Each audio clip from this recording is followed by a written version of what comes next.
Olá, meus queridos irmãos, muito boa noite para todos vocês. Aqui quem fala é o Clodoaldo e é um prazer enorme ter vocês aqui.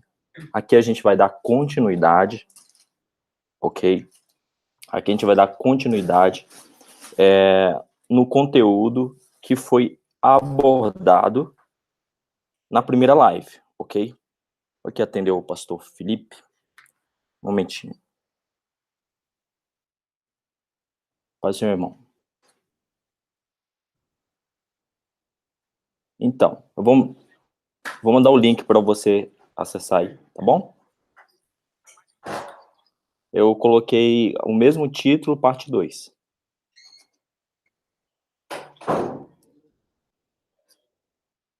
Tá bom? Tá bom, eu vou conversando com o pessoal aqui enquanto você se prepare, tá bom? Tô ao vivo já. Tá bom? Tá bom. Amém. Então, meus queridos, estava falando com o pastor Felipe agora, ele está preparando um novo conteúdo, vou aparecer aqui para vocês verem a mim. Aí. A paz de Cristo para todos os amados irmãos. Então, aqui a gente vai continuar falando sobre esse assunto, que é um assunto extremamente importante, ok? Muitas pessoas, às vezes, não têm uma compreensão sobre esse processo de transição que aconteceu entre a antiga aliança e a nova aliança. A gente não pode, de forma nenhuma, falar que é tudo a mesma coisa, que não é. E a prova disso é que, primeiro, por exemplo, hoje você não viu nenhum dos apóstolos circuncidando ninguém para ter o mérito da salvação, ok? Paulo repreendeu duramente Pedro, isso foi falado na live anterior, com relação a esses detalhes, e Paulo falou que Pedro, que a salvação é unicamente pela fé no sacrifício vigário de Cristo. É claro que essa fé, ela gera obras, né? Ela gera obras. Obra sem fé é uma fé morta, e obras mortas, e fé sem obra é fé morta. Então, uma coisa está linkada com a outra, mas é extremamente importante a gente entender que existiu uma transição, e essa transição é exatamente esse assunto que nós estamos abordando aqui, tá? Eu estou falando, o pastor Felipe, ele está preparando o quadro, porque o quadro é muito importante para a questão didática, para que você entenda o contexto do assunto que está sendo abordado. Às vezes, somente você tendo conteúdo audível é bom, mas se você tem audível e visual, você tem uma retenção muito melhor, muito maior do que somente audível. Então, meus queridos, eu vou pedir para vocês aguardarem um pouquinho, tá bom? Que o pastor Felipe já vai estar entrando e vai estar compartilhando mais conteúdos com vocês. Em contrapartida, eu vou dar uma olhada aqui nos comentários, eu vou pedir para cada um dos irmãos, deixa eu ver aqui, olhar aqui nos comentários, meus irmãos, tá aqui, boa noite, irmã Patrícia, boa noite, irmão Delei Alves, Maria Aparecida, paz do Senhor, minha querida Elizabeth, a paz do Senhor, irmão Evandro, graça e paz, meu querido irmão.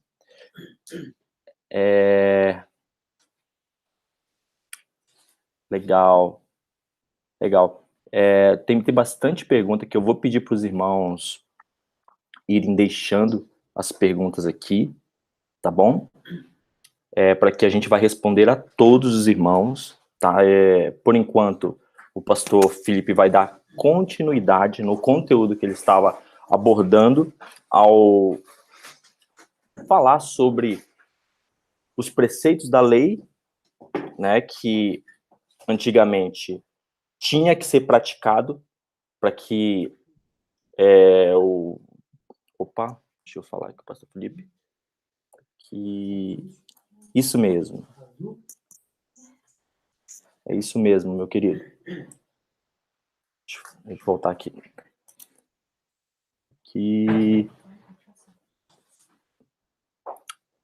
Vamos voltar aqui para o contexto. Então, muitas pessoas não têm uma compreensão exata sobre os preceitos da lei que ainda está em vigor e os preceitos que estão obsoletos, que não se mostraram poderosos depois do sacrifício de Cristo, né, mediante ao sacrifício vigário de Cristo. Por exemplo, antes era necessário o judeu, todos que faziam parte do povo de Israel, era necessário eles serem circuncidados, era necessário eles participarem das festas, era necessário eles participarem de tudo que foi estabelecido baseado no sacerdócio levítico. Isso aí não é indiscutível, né? Tinha que praticar, porque senão não tinha justificação, não tinha... Tem uma expressão que é muita... Pai do Senhor, irmã Luciana Barroso, irmão João Gilberto Silva, Pai do Senhor, meus irmãos amados. É um prazer enorme estar com vocês aqui, tá? Na verdade, só estou conversando um pouco com vocês aqui, ok? Mas já quem vai produzir o conteúdo para vocês é o pastor Felipe. Ele está preparando o quadro, ele vai já produzir para vocês, tá bom? Mas, em contrapartida, deixa eu só falar um pouco aqui sobre os efeitos da antiga aliança, né, que tinha antes da vinda de Cristo. Por exemplo, Deus estava sendo propício, é exatamente essa expressão que eu estava procurando. Deus estava sendo propício, né, por causa das obras que eram feitas antes, que trazia justificação para o povo, né, justificação pelos pecados. Contudo, depois da excelência do sacrifício de Cristo, aqueles sacrifícios de bodes se mostram ineficazes comparado com a excelência do sacrifício do Cordeiro, e a gente entende que aquilo era figura, né, da realidade que nós vivemos hoje, que é extremamente superior. Pai do Senhor, irmão Israel. Então, meus queridos, é extremamente superior às obras que eram feitas na antiga aliança. E quando se fala de obras da lei, o apóstolo Paulo está falando exatamente desse tipo de obra. Não está falando dos 10 mandamentos, né? Os 10 mandamentos permanecem até hoje e foi reforçado pelos apóstolos, por Cristo, né? A gente não pode ignorar de forma nenhuma, mas é extremamente importante a gente ter uma compreensão meditada nesse decálogo, nos 10 mandamentos. Muitas pessoas estudam, leem, mas não meditam. E o segredo de uma boa interpretação de toda a palavra estudada é a meditação no Israel. É a meditação na palavra. Então, é extremamente importante, meus queridos irmãos, a gente ter muita clareza com relação a isso. Às vezes, por a gente não ter clareza nisso, a gente acaba não tendo um discernimento e acaba crendo em coisas que, na verdade, estão incondizentes com a nova aliança. Por exemplo, existem muitas pessoas que estão circuncidando, porque acreditam que são israelitas, são da descendência de Israel, e estão circuncidando. Né? Existem pessoas que estão querendo comemorar as festas, né? Eu já via vários eventos, inclusive com a Arca da Aliança, né? Como se a Arca da Aliança tivesse o poder, sendo que todas essas coisas eram todas embasadas no sacerdócio levítico. Sacerdócio levítico. Quando você entende legal esse ponto, as coisas começam a ficar muito mais claras para todos nós, né? Todos nós que temos essa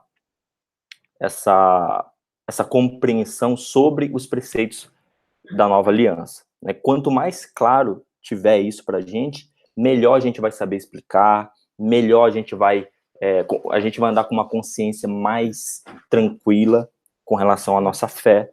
E o conteúdo que está sendo passado aqui pelo pastor Felipe, né, pelo pastor Rafael, né, são conteúdos que são profundos, não são conteúdos que são tão fáceis de entender. É necessário você estudar bem contextualizado, porque senão você não acaba não tendo uma boa compreensão do conteúdo que está sendo abordado.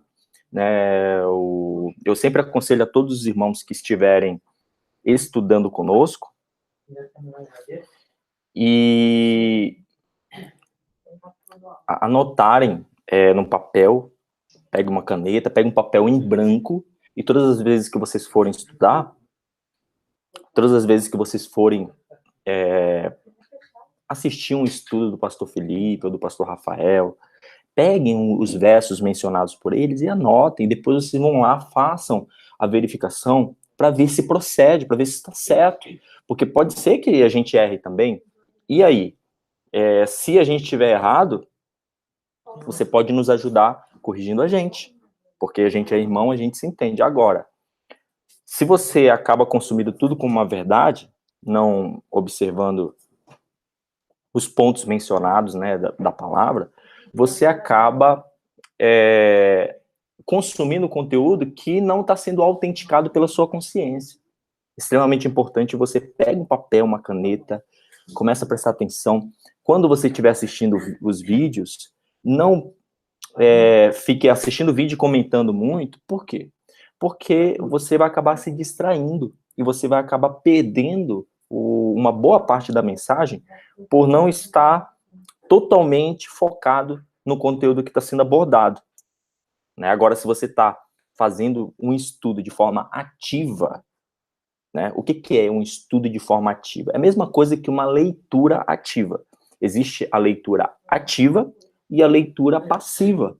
A leitura ativa é quando você quer ler e você quer fazer aquisição de conteúdo e também quer reter o conteúdo que você está estudando. Isso é uma leitura ativa, mas como a gente está estudando através de vídeos, é extremamente importante você assistir de forma ativa, estudar de forma ativa. Então, o que você faz? Quando você estiver estudando, você pega uma caneta, pega um papel em branco e começa a anotar, começa a fazer o seu rascunho. Depois, você vai recapitular, você vai revisar aquilo que você estudou. Assim, você vai ter uma retenção, inclusive, você vai fazer perguntas totalmente contextualizadas, totalmente dentro do contexto que foi abordado no vídeo. Ok? Se você não prestou atenção no vídeo, se você não anotou os conteúdos que foram abordados, você acaba fazendo pergunta que já está respondida no vídeo, né? E você acaba não fazendo pergunta, você acaba demonstrando que, na verdade, você não estudou o conteúdo que foi abordado no vídeo. Ok, meus irmãos? Então, deixa eu falar com o pastor Felipe aqui para ver como é que tá, se ele já falta muito para acabar.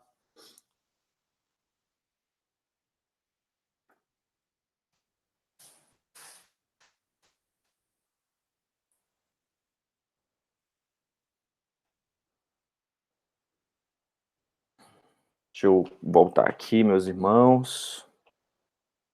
Então, meus queridos, então é extremamente importante a gente ter essa consciência, ok?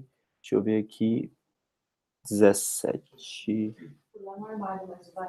Ok. Então, irmão, ele vai entrar aqui.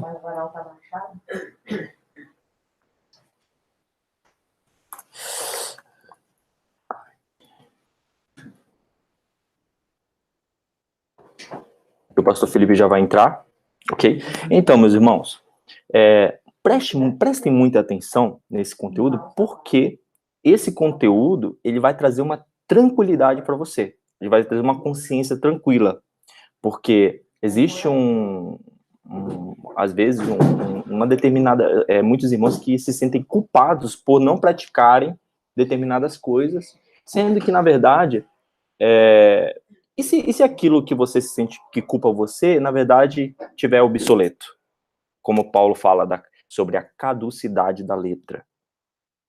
Caducidade é coisa velha, coisa envelhecida, né? E ainda fala que a letra mata, mas o espírito, né? Então, assim, é extremamente importante você ter essa compreensão do que o que ficou obsoleto, o que ficou velho e o que ainda está em vigor. O que eu tenho que praticar ainda? Né? O que eu tenho que fazer para ser salvo?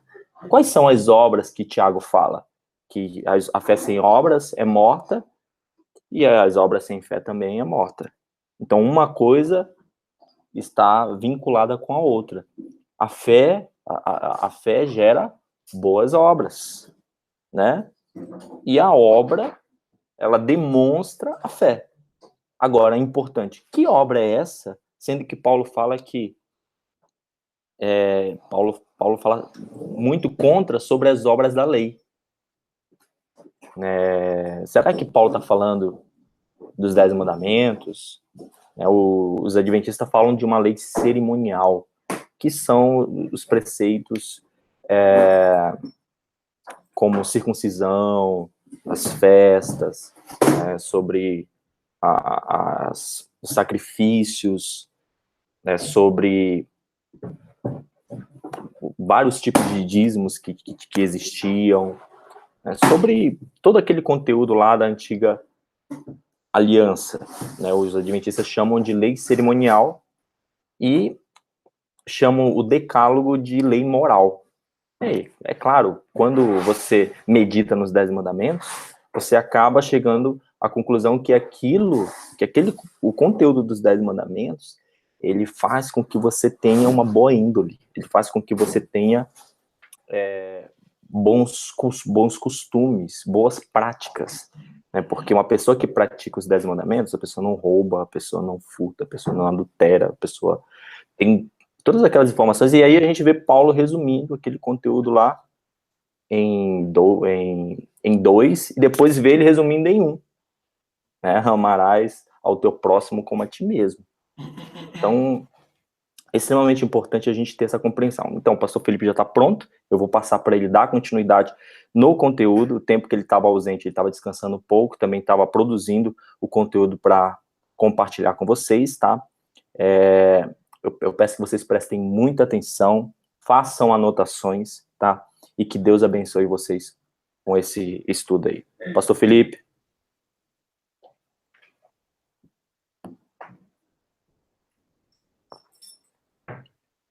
Tudo alto? Tá ouvindo? Vocês com esse estudo aí. Pastor Felipe. Opa, vamos lá então, vamos começar, né? Estava ouvindo aqui. A primeira coisa que nós vamos fazer é entender o seguinte: existe uma palavra no grego, obra. Essa palavra é a palavra ergon. Tá? Então a gente precisa definir bem o que essa palavra representa, porque quando ela é traduzida para o português, acontece muitas vezes o quê? Acontece de a pessoa ela não perceber o que está acontecendo. Deixa eu só configurar minha câmera, senão eu não vou conseguir enxergar o que nós estamos fazendo.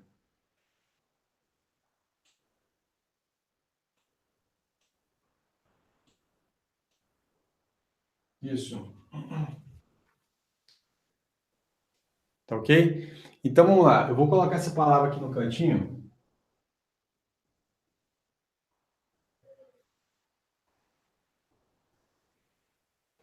me engano, é da onde sai a palavra ergonomia, né?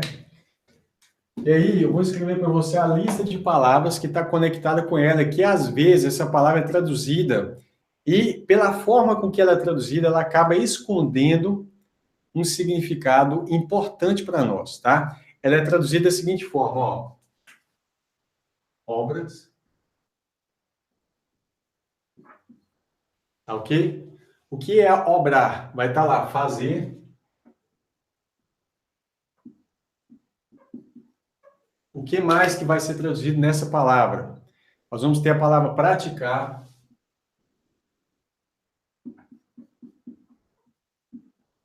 Percebe que obrar, fazer, praticar é a mesma coisa? Está falando de trabalho? Ó.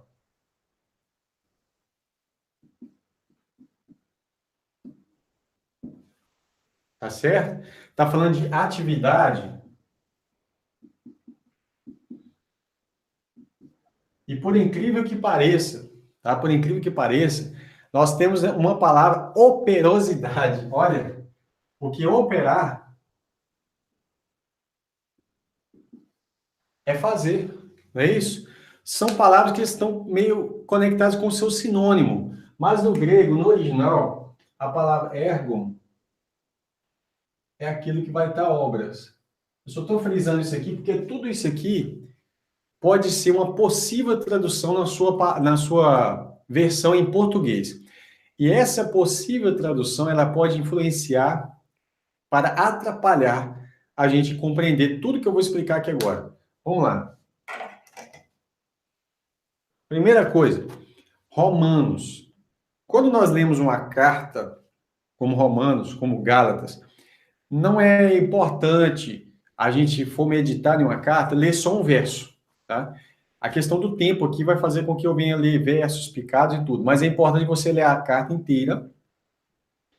Você tem nas cartas algumas divisões feitas pela editora. Essas divisões feitas pela editora, chamadas de epígrafes, elas podem ajudar. Por exemplo, não sei se vai dar para os irmãos verem. Olha aqui, ó. O julgamento dos justos e de Deus, os judeus e a lei, todos condenados pela lei. Essas epígrafes, elas podem ajudar você. Mas, aí os versos que estão sublinhados, só isso aí que é importante, irmão. Tá vendo? Mas aí o que vai acontecer? Essa carta é toda importante. Todas essas epígrafes podem ajudar, mas também pode confundir, porque uma carta ela tem que ser lida do início ao fim. E pelo assunto e conclusão dos assuntos, você sabe aonde começa um assunto e quando ele termina, ok? Então vamos lá. Vou te dar um exemplo. Paulo gosta muito de usar a seguinte expressão, olha. Veja bem. Por isso.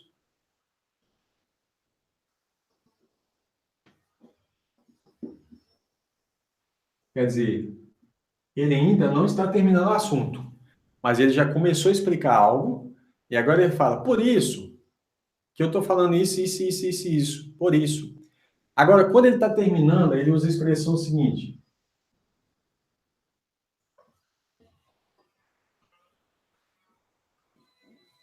Concluímos, pois, que o homem é justificado pela fé, né?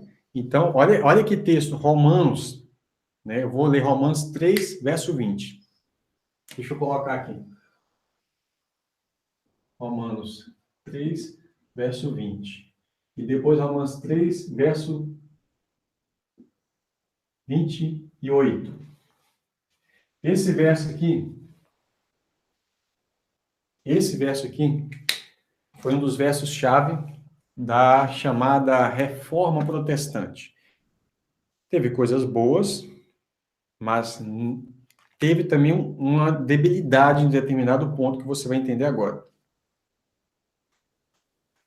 Eu vou ler, ao invés do verso 20, só para você que já viu a primeira parte do estudo, que já conhece o contexto, o verso 19, tá ok? Romanos 3,19. Ora, nós sabemos que tudo que a lei diz, aos que estão debaixo da lei diz, para que toda boca esteja fechada e todo mundo seja condenável diante de Deus. Então, tudo que a lei diz, aos que estão debaixo da lei, a lei diz. Verso 20. Por isso, Por isso que ele acabou de falar, nenhuma carne será justificada diante dele pelas obras da lei. Porque pela lei vem o conhecimento da verdade. Então, nós sabemos, nenhuma carne será justificada pelas obras da lei. Porque pela lei vem o conhecimento da verdade. Isso no tempo agora em que Paulo está aplicando. Mas agora, se manifestou sem a lei.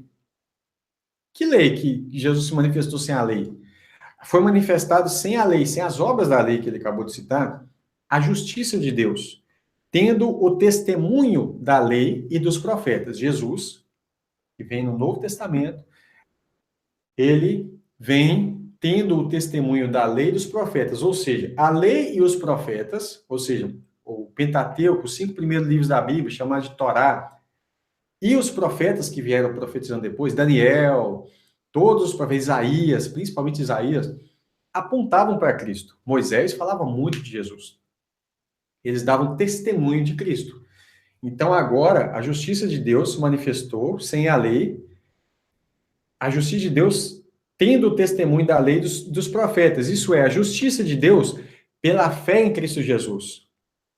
Para todos e sobre todos os que creem, porque não há diferença. Não há diferença em quê, irmãos? Não há diferença entre judeu e gentil. Qualquer um que crê em Jesus, ele está igualmente salvo. Ele igualmente está colocado como justo. Mas olha que coisa linda. Porque todos pecaram e destituídos, ou afastados, estão da glória de Deus. Aí você fala, como assim todos pecados estão afastados? Então quer dizer que o judeu também estava afastado? Estava sim. Por isso que eu vou ler depois Efésios 2, e lá vai dizer bem claro que Jesus Cristo veio reconciliar tanto os judeus quanto os gentios com Deus. Todos pecaram e destituídos, demitidos, afastados, estão da glória de Deus, sendo justificados gratuitamente. Olha, não precisa da obra da lei. Gratuitamente, pela sua graça, pela redenção que há na lei. Não, que há em Cristo Jesus, a qual Deus propôs pela propiciação, para propiciação pela fé no seu sangue. Não é no sangue dos carneiros. Para demonstrar a justiça pela remissão dos pecados dantes cometidos sob a paciência de Deus. Para demonstração da sua justiça nesse tempo presente, para que ele seja justo e justificador daquele que tem fé em Jesus, não fé na lei. Onde está logo a jactância, soberba? É excluída. Por qual lei? Das obras? Não. Mas espera aí. Que obras que ele está citando aqui? Obras da lei. Embora não esteja escrito obras da lei, o contexto deixa claro que é obras da lei. Não, mas pela lei da fé. Concluímos, pois, agora vem chegar aqui, ó. Concluímos, pois, que o homem é justificado pela fé sem as obras da lei. Não é pela fé mais as obras da lei. Não é a fé dando acréscimo às obras da lei. Não é a fé dando validades maiores ou aperfeiçoando as obras da lei. Não. O homem é justificado pela fé em Cristo Jesus, no seu sangue, que foi derramado na cruz, sem as obras da lei. Tá entendendo? Agora o detalhe é o seguinte. Vamos lá, eu vou fazer um detalhe para você entender que também muitos teólogos não entendem isso aqui, porque infelizmente por um excesso que era causado há mais tempo pela Igreja Católica de se vender salvação, vendia-se indulgências, né? Vendia-se essas coisas. Esse tipo de obra não levava ninguém à salvação. As pessoas também passaram a não perceber depois, pós-reforma também, que o outro excesso também é danoso. Vou te mostrar qual é. A Bíblia fala que o homem é justificado, vou escrever de preto que fica mais visível.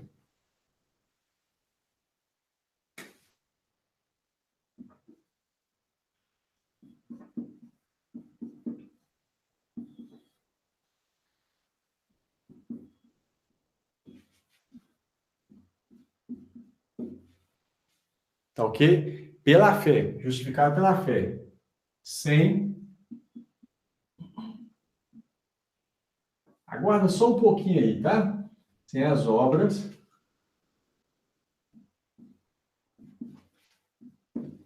Bem, o que Paulo disse foi isso, que o homem é justificado pela fé sem as obras da lei. Mas o que a teologia sistemática atual enxerga é isso aqui, ó. O homem é justificado pela fé sem as obras. Por que que ela lê assim? Porque ela não consegue compreender e distinguir a diferença. E esse é o propósito do vídeo atual. A diferença entre obras da lei, tá ok? Vou fazer de outra cor aqui para ficar. E das boas obras. Ou eu vou chamar assim, obras da fé.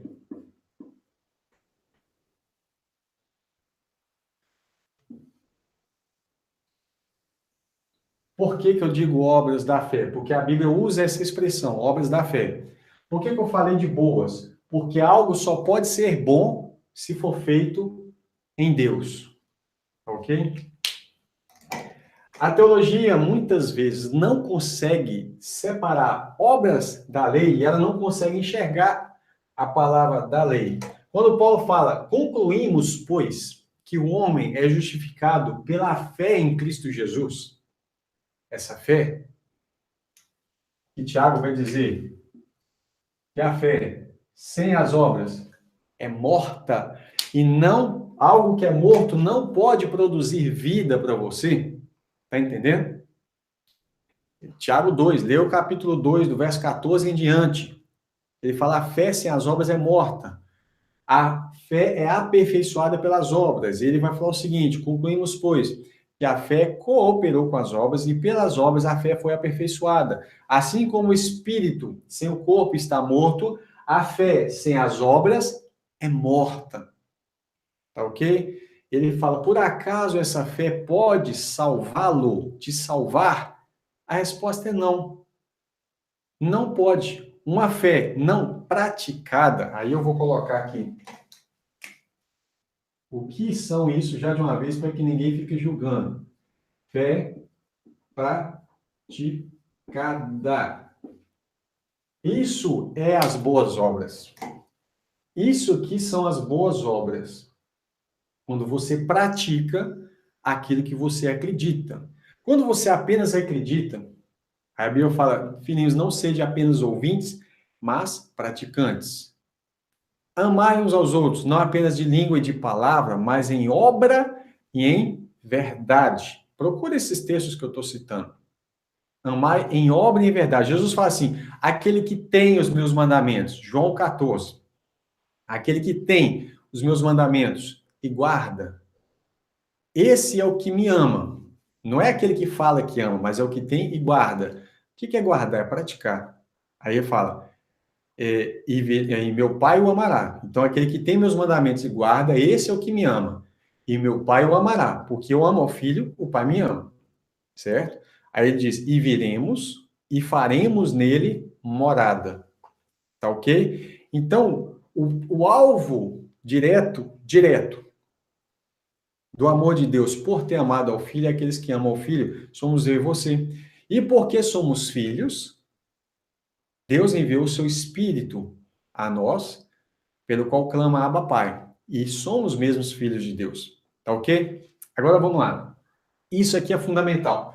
O texto não está dizendo que somos justificados pela fé sem as obras.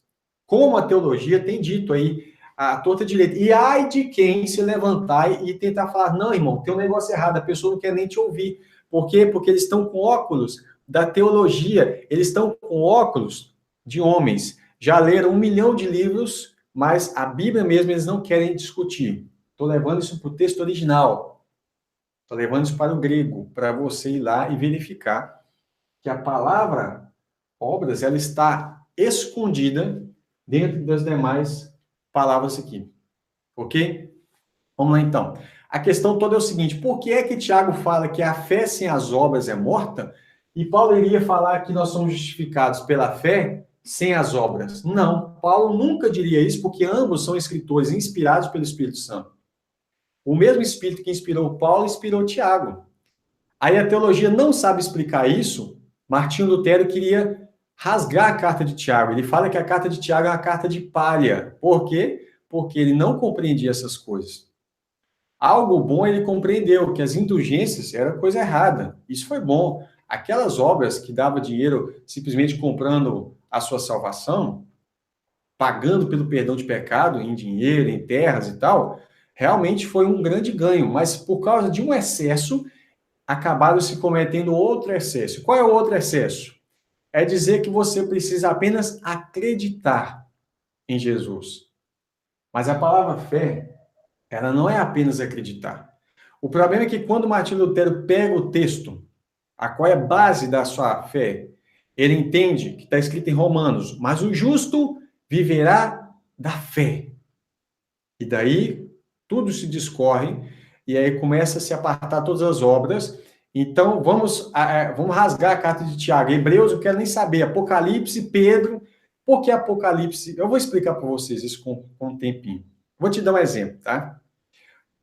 Se o justo é justificado pela fé sem as obras, realmente Tiago estava totalmente errado.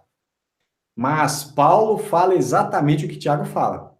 O problema é que aqui em Romanos 3, 28, ele não diz que o justo é justificado pela fé sem as obras.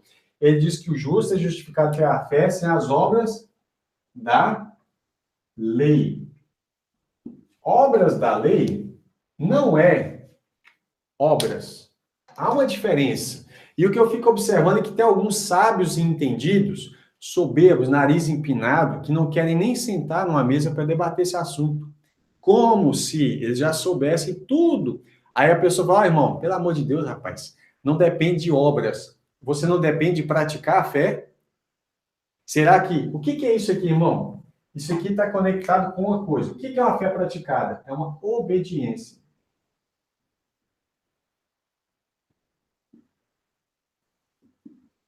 Ora, um desobediente, ele jamais vai herdar a salvação. Tá ok? Você tem que ser uma pessoa que busca. A Bíblia fala assim, porque a palavra obediência está conectada com a palavra fidelidade. Porque no hebraico, a palavra fé é emuná. Por que eu estou citando hebraico? A palavra emuná está mais ligado à fidelidade do que acreditar. Quando Martinho Lutero lê, ele lê lá, no grego está escrito assim, a palavra pistis, tá? Eu vou anotar e vou apagar ela. No grego, a palavra fé, é pistis. Eu vou apagar porque eu preciso do espaço do quadro. Isso aqui está no grego. Pistis. No hebraico, está emuná. Emuná. Isso aqui é hebraico. Vou pôr um HB, hebraico, grego pistis. E no latim, está fide. Latim. Está fide. Da onde surge fidelidade? Deixa eu anotar fidelidade. Porque as obras da fé é a fidelidade.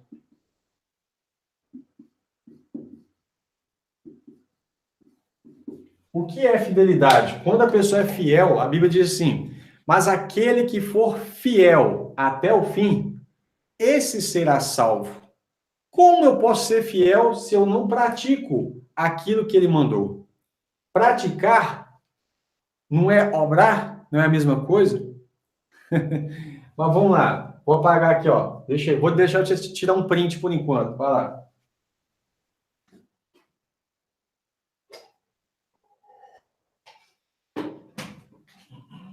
Ok? Então vamos voltar.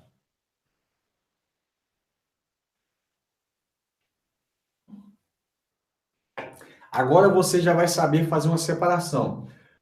Nós somos justificados pela fé em Cristo Jesus, sem as obras da lei. Por quê? As obras da lei apontam para cá. Já a fé aponta para cá.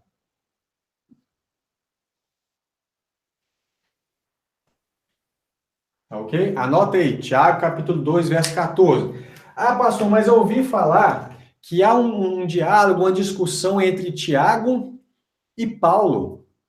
Aí fica assim, homem vão, queres tu saber que a fé sem obras é morta? Será que Tiago está chamando Paulo de homem vão? Aí os teólogos, por não entenderem isso, alguns, né?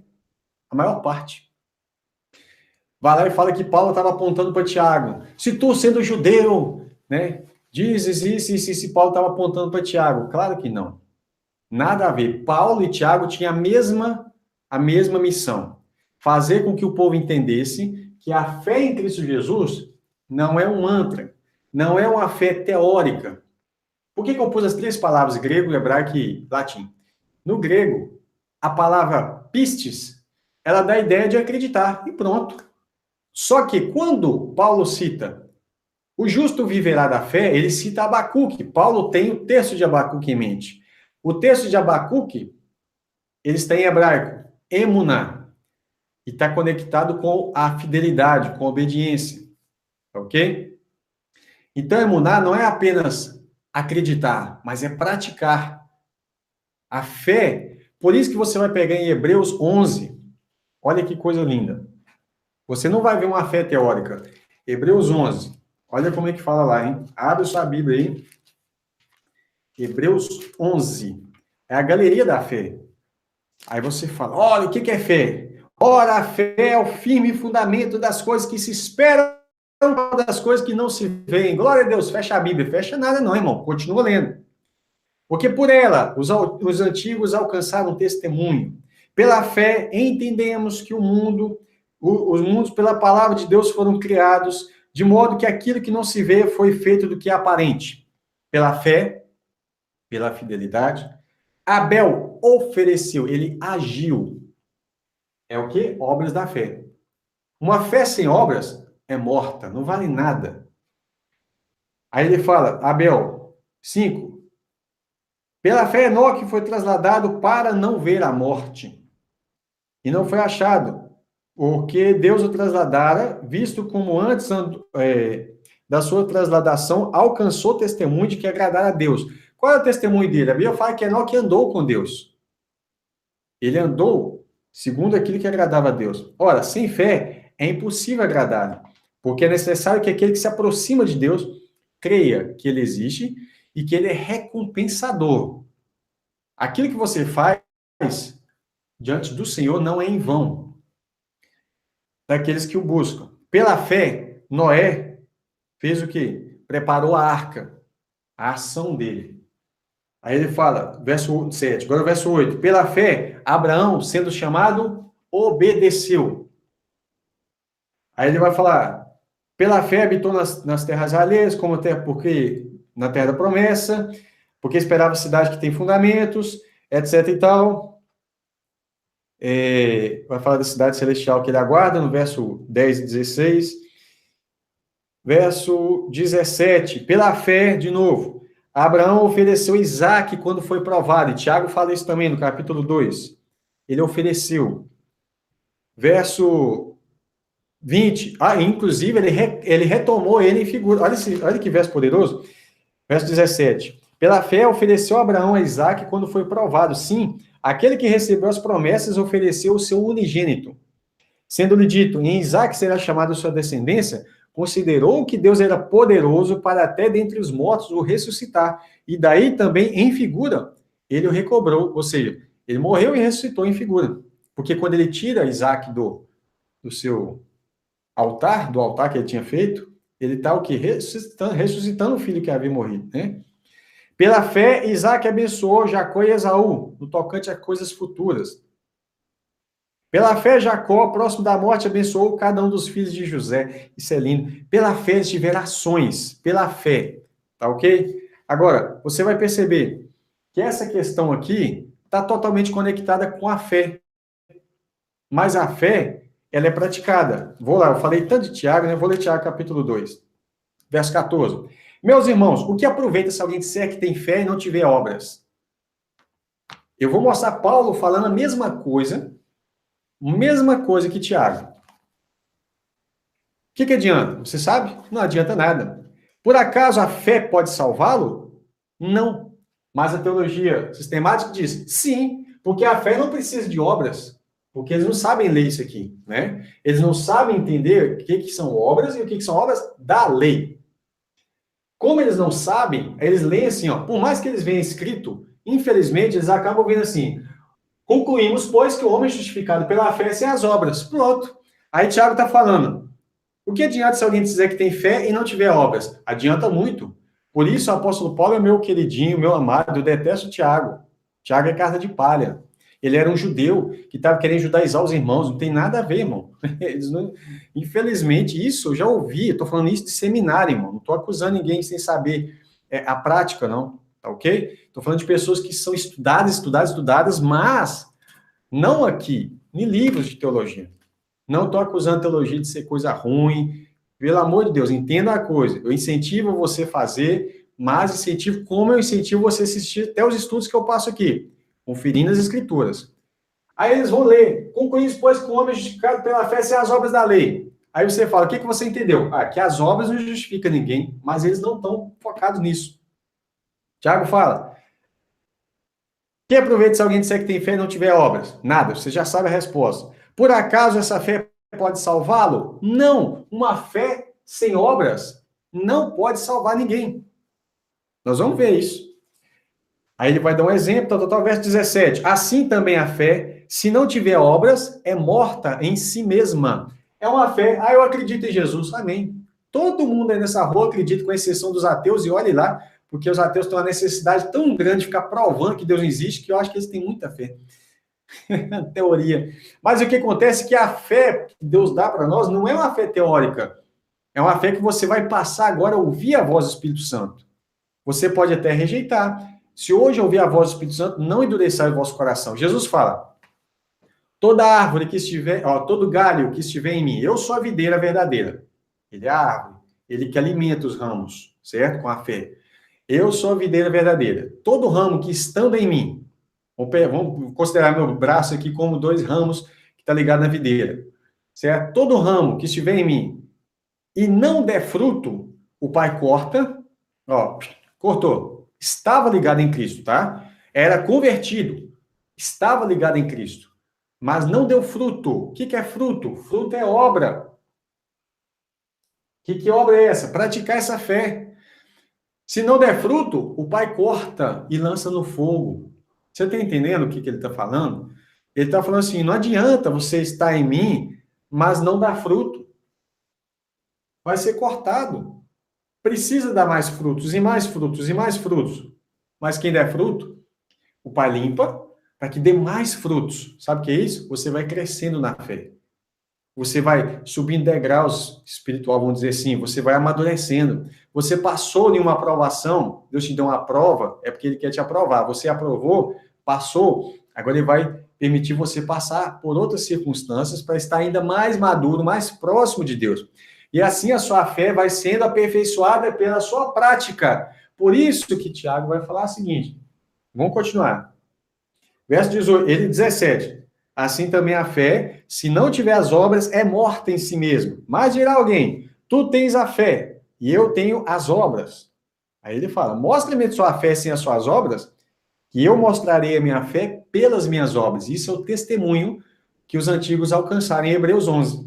Não existe uma fé sem testemunho. Tu crê, ou você acredita, que há um só Deus? Ou seja, a sua fé é acreditar que tem um Deus? Faz bem. Também os demônios creem e estremecem. Eu te pergunto, os demônios obedecem? Não. Mas, ó homem vão, queres tu saber que a fé sem obras é morta? Aí ele vai citar o exemplo de Abraão, que ofereceu Isaac no altar. E fala o verso 22. Bem vês que a fé cooperou com as suas obras e que pelas obras a fé foi aperfeiçoada. Eu vou colocar no verso 24. Veja, então, que o homem é justificado pelas obras. Tiago, que heresia! Tem que rasgar essa carta. Que absurdo. Veja, então, que o homem é justificado pelas obras e não somente pela fé. Opa! Aí eu venho aqui, a Reforma escreve aqui, sola, fide. Você talvez não sabe ler isso aqui em latim, Mas eu já escrevi o que significa fide, fé. Sabe o que é isso? Somente a fé. Tiago fala, o homem é justificado pelas obras e não só na fide. E não somente pela fé. Se Lutero tivesse aplicando sola fide no sentido de uma fé viva, praticada, e não apenas uma fé teórica, ou os reformadores de modo geral, está mais do que correto. Agora, se for uma fide sem as obras, está totalmente errado. Por que está errado? Porque a Bíblia, a Escritura, Tiago, inspirado, vai falar o seguinte, verso 24, capítulo 2, verso 24. Veja, então, que o homem é justificado pela prática daquilo que ele acredita. Olha, por fazer, por praticar, trabalhar na obra do Senhor, pela atividade, por como esse membro opera, como que ele trabalha. Ele é justificado assim. Aí você fala, mas então o mérito é dele? Não. Ele jamais conseguiria praticar se não fosse pelo Espírito Santo que hoje fala com ele. Só que tem um detalhe. Ele pode ouvir a voz do Espírito Santo e obedecer, e aí ele vai dar frutos, ou ele pode ouvir a voz do Espírito Santo e não dar ouvidos à voz do Espírito Santo. É esse que é o detalhe. Mas por ler a carta pela metade, aí eles vão criar um monte de teoria. Não, o Filho de Deus sempre vai dar ouvido à voz do Espírito Santo. Ah, é? Será? Lê 1 Coríntios 10, veja se é isso. Lê Hebreus 3 e 4, veja se é isso. Né? Claro que não. Mas vamos lá. O último verso aqui, verso 26. Porque assim como o corpo sem o espírito está morto, assim também a fé sem as obras, a fé sem ser praticada é morta. Abra sua Bíblia em 1 aos Tessalonicenses. Ah, pastor, e Efésios? Efésios, nós vamos para Efésios. Calma aí. 1 aos Tessalonicenses, capítulo 1, verso 3. E aí, fica atento, porque ao invés de aparecer obras, pode aparecer qualquer uma dessas palavras, ó. Fazer, praticar, trabalhar, atividade, operar, tá ok? Leia 1 Tessalonicenses 1:3. Lembrando-nos sem cessar ou sem parar da obra da vossa fé. Sublinha aí, ó, obra da vossa fé. Talvez tenha escrito assim, da operosidade da vossa fé, que é uma coisa terrível para quem está buscando compreender. Aí eu te pergunto, por que o editora vai colocar operosidade, sendo que o texto grego é esse aqui, é o mesmo de obras? Por que não colocar obras? Porque eles não entendem isso aqui. Aí tudo que começa a apontar para isso aqui, ó, onde Tiago fala fé mais obras, aí eles começam, às vezes, estou falando da editora, não estou falando do João Ferreira de Almeida, não. Ele tinha um princípio, tá? Aí começa a ficar modificando a palavrinha aqui e ali. Né? Não está errado, porque são sinônimos, mas dificulta ou impossibilita de alguém chegar na conclusão disso que eu estou mostrando para você hoje. Lembrando, sem cessar, da obra da vossa fé, são as obras da fé. Não existe uma fé sem obras. Agora, segundo aos Tessalonicenses 1 também,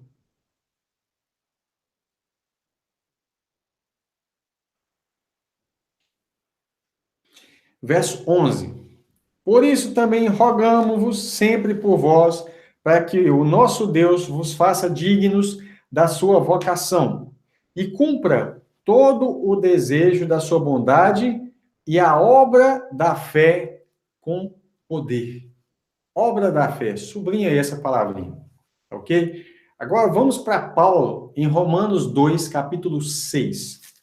Romanos 2, olha que coisa chique. Coisa linda, tá? Eu sei que isso está mexendo, se algum dos irmãos aí for teólogo, ou passou no seminário, o problema todo que nós temos muitas vezes, de quem vai para o seminário, é a pessoa, ela fica uma ovelha gorda. Irmão, eu fiz seminário, não estou julgando os teólogos, não, fiz bacharelado em teologia, isso aí, para mim, não é problema nenhum. O problema é, às vezes, que a gente fica no meio de pessoas que se vangloriam, se tornam soberbas por ter muito conhecimento de livros e achar que isso é o conhecimento de Deus, tá ok? E é difícil, às vezes, alguém que já ensinou algo, abrir mão daquilo. A tendência nossa é proteger aquilo que a gente já aprendeu. Por exemplo, eu aprendi que nós somos justificados pela fé sem obra. Ok. Só que uma vez Deus foi abrindo minha mente através de outros irmãos. É assim, irmão. E aí eles me mostraram, olha, obras da lei, irmão. Obras da lei. Precisamos ter humildade para entender o que está escrito. Se você ainda não está entendendo o que eu estou dizendo de obras da lei, veja o vídeo anterior, tá ok? Vamos ver. Aqui, ó. Romanos 2, verso 6. Vai falar de Deus, a qual recompensará ou retribuirá, que é a mesma coisa. A cada um segundo as suas obras. Pastor, na minha Bíblia está escrito segundo o seu procedimento. É por isso que eu já escrevi aqui, ó. Ó, não escrevi não, deixa eu escrever. Proceder. Procedimento. O que é o seu procedimento, se não aquilo que você pratica? Obrar é fazer, é praticar, é trabalhar, é estar ativo, ter uma atividade, é operar, é um proceder. Está escrito aí segundo o seu procedimento? Pois é. Na minha está escrito segundo as suas obras. Mas a palavra no grego, se você tiver acesso ao grego ou um aplicativo aí, pesquisa, a palavra é essa. Deus vai recompensar cada um segundo as suas obras. Ah, mas a recompensa aqui é galardão. Tem nada a ver com salvação, com vida eterna. Tem não? Vamos ler o próximo verso. Vamos saber qual é a recompensa. Deus vai recompensar cada um segundo as suas obras. Ah, mas não é segundo a fé? É claro que é, mas é as obras da fé. É esse que é o detalhe. É aquilo que você fez. Se você é obediente, você vai ser salvo. Vamos ver se eu estou falando verdade. Deus vai recompensar cada um segundo as suas obras. A saber, sublinha aí, segundo as suas obras. A vida eterna. O que é vida eterna? Não é salvação? Mas para quem Deus vai dar vida eterna? Aos que com perseverança em fazer o bem. Fazer, perseverar em fazer o bem. Quem faz não é o obediente, não é uma fé praticada. Deus vai recompensar com salvação, com vida eterna, quem pratica o bem. Ou seja, boas obras é praticar o bem. Aí vem aquela falácia, né? Ah, então a pessoa que fica dando cesta básica para os outros aí na rua aí, ele vai ser salvo por causa... Irmão, pensa bem. Tudo que é feito em Deus, a Bíblia fala que aquilo que não é por fé é pecado. É soberba, é para depois alguém ficar tirando foto dele, é para ele contar para os outros, é um alívio de desencargo de consciência, mas não é por fé. Não adianta, Paulo fala, se eu der o meu corpo, meu corpo a ser queimado, a minha fortuna para os pobres, se não tiver amor, isso não vale nada. Tá entendendo? As boas obras só podem ser boas se forem feitas em Deus. Porque a pessoa vai usar, então quer dizer que aquele grupo lá de religiosos aí, de Satanás, que a gente sabe, eles fazem muitas boas obras, então quer dizer que eles estão salvos. Não, irmão, presta atenção.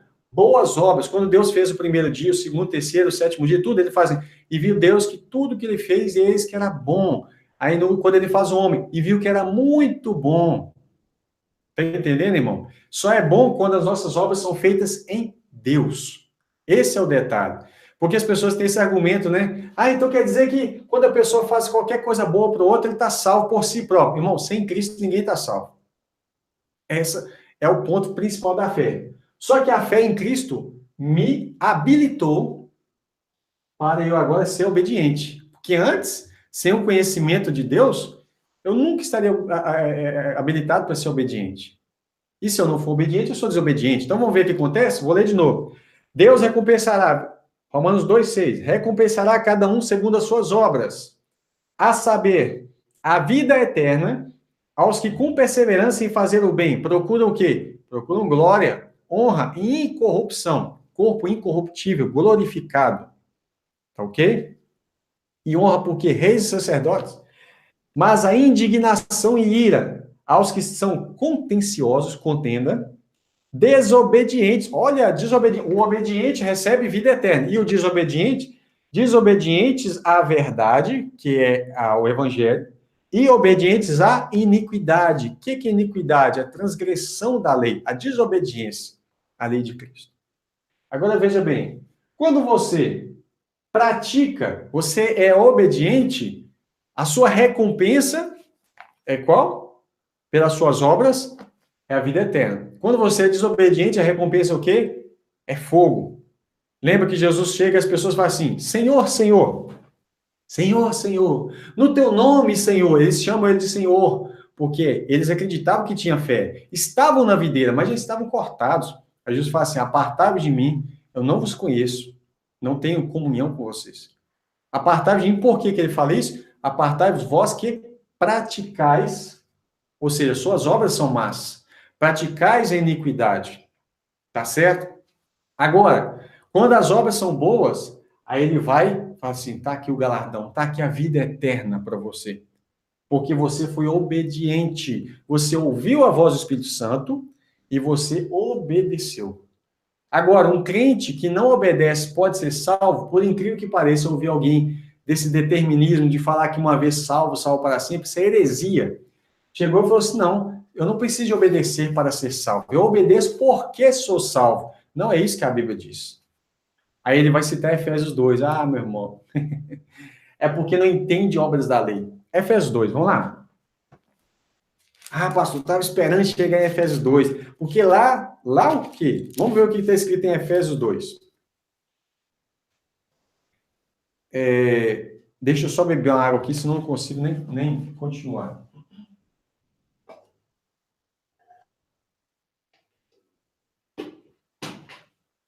Vamos lá.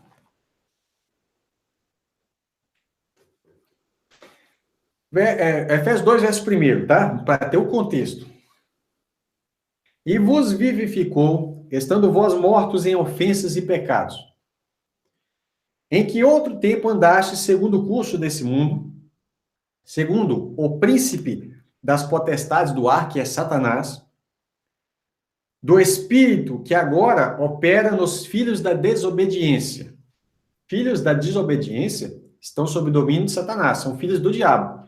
A Bíblia fala que existem os filhos de Deus e os filhos do diabo. Qualquer que não obedece a Deus é filho do diabo. Isso aqui também mostra que Satanás está solto. Tem muita gente falando que Satanás está preso. Só para tentar falar que o milênio já está ocorrendo. Também é outra bobeira. Andávamos segundo o curso, né, do príncipe das potestades do ar, do espírito do anticristo, tá? Que agora opera nos filhos da desobediência, entre os quais todos nós, Paulo se inclui, também andávamos nos desejos da nossa carne, fazendo a vontade da carne e dos pensamentos, e éramos, por natureza, filhos da ira, porque o desobediente é ira, como os outros também. Mas Deus, que é riquíssimo em misericórdia, pelo seu muito amor que nos amou, estando nós ainda mortos em nossas ofensas, nos vivificou juntamente com Cristo. Pela graça sois salvos. Nos ressuscitou juntamente. Irmão, pela graça não quer dizer que foi de graça, não. Teve um preço. Vou fazer um desenho aqui. Havia um muro para ter acesso a Deus. Imagina essa situação aqui, ó. Aqui está você. Você tentando caminhar para chegar até Deus. Ok? Você jamais vai passar esse muro. Jamais. Você pode esforçar, fazer qualquer tipo de ação que você não vai passar esse muro. Deus envia ao mundo uma porta. Essa porta é Jesus. Ele fala, eu sou a porta. Quem passar por mim. Eu te pergunto uma coisa. Se você atravessar a porta agora, como é que você atravessa essa porta? Obedecendo. Quem te ligou a Deus? Jesus. Não vou colocar aqui não, porque Cristo, ele não é o muro. Ele é a porta. Ok? Jesus é a porta. Você jamais atravessaria o muro se Deus não tivesse provido a porta. O mérito vai ser sempre de Deus. Porque quando você chegar diante de Deus, você não vai falar assim, eu cheguei aqui pelos meus esforços. Deus vai falar para você, rapaz, lembra que se não tivesse porta, você jamais passaria o muro. Tá ok? Porque as vossas iniquidades fazem separação entre vós e o vosso Deus. E como é que eu venço o muro que faz separação? O muro é o pecado. Tá ok? Como é que eu venço? Por meio de Jesus. Eu vou caminhando, obedecendo aquilo que a fé me diz que eu preciso fazer, vou vencendo dia após dia o pecado, ok? E eu atravesso a porta. Veja bem que interessante. Jesus fala assim, que se a pessoa não nascer de novo, né, ele não pode nem ver o reino de Deus. Depois ele fala assim, olha, se você não nascer da água e do Espírito, você não pode entrar no reino de Deus. Você não pode entrar, não pode nem ver.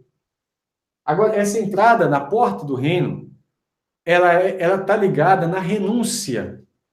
A renúncia é que me faz vencer o pecado. Renunciar às vontades da carne, às paixões carnais. Eu vou me aproximando de Deus. Mas nunca eu vou poder chegar diante de Deus e falar, eu cheguei aqui porque eu sou bom. Ele vai falar assim, não, você chegou aqui porque eu provi a porta. Sem a porta, você nunca passaria. Tá certo? Só para você entender esse contexto. Vamos lá. Mas o que esse muro do pecado está ligado? Antes eu vencia o pecado por meio de obras da lei. Eu não vencia, na verdade. Ela não melhorava a minha mente. Ela não me tornava um homem mais consciente. Ela não me tornava um homem mais maduro. Ela não melhorava a minha consciência. Mas simplesmente ela vinha e abrandava a ira de Deus. Mas não era a porta. Vamos lá. Efésios 2. Nos ressuscitou juntamente com ele e nos fez assentar em lugares celestiais em Cristo Jesus. Ou seja, uma vez que Cristo está sentado à direita do Pai, você vai ver que o Jesus, que é a cabeça, ele representa o corpo. Para mostrar nos séculos vindouros as abundantes riquezas da sua graça, pela sua benignidade para conosco em Cristo Jesus. Porque pela graça sois salvos, por meio da fé. E isso não vem de vós, é dom de Deus. Tanto a fé é um dom de Deus, porque ele é o autor e consumador da nossa fé, quanto a graça também é um dom de Deus, certo? E qual foi a graça manifestada? Foi a porta chegando aqui, abrindo, né, para que nós tivéssemos acesso a Deus, porque a porta é o mediador entre nós e Deus. Olha, isso é dom de Deus, não vem das obras, para que ninguém se glorie. Que obras é essa que Paulo está falando?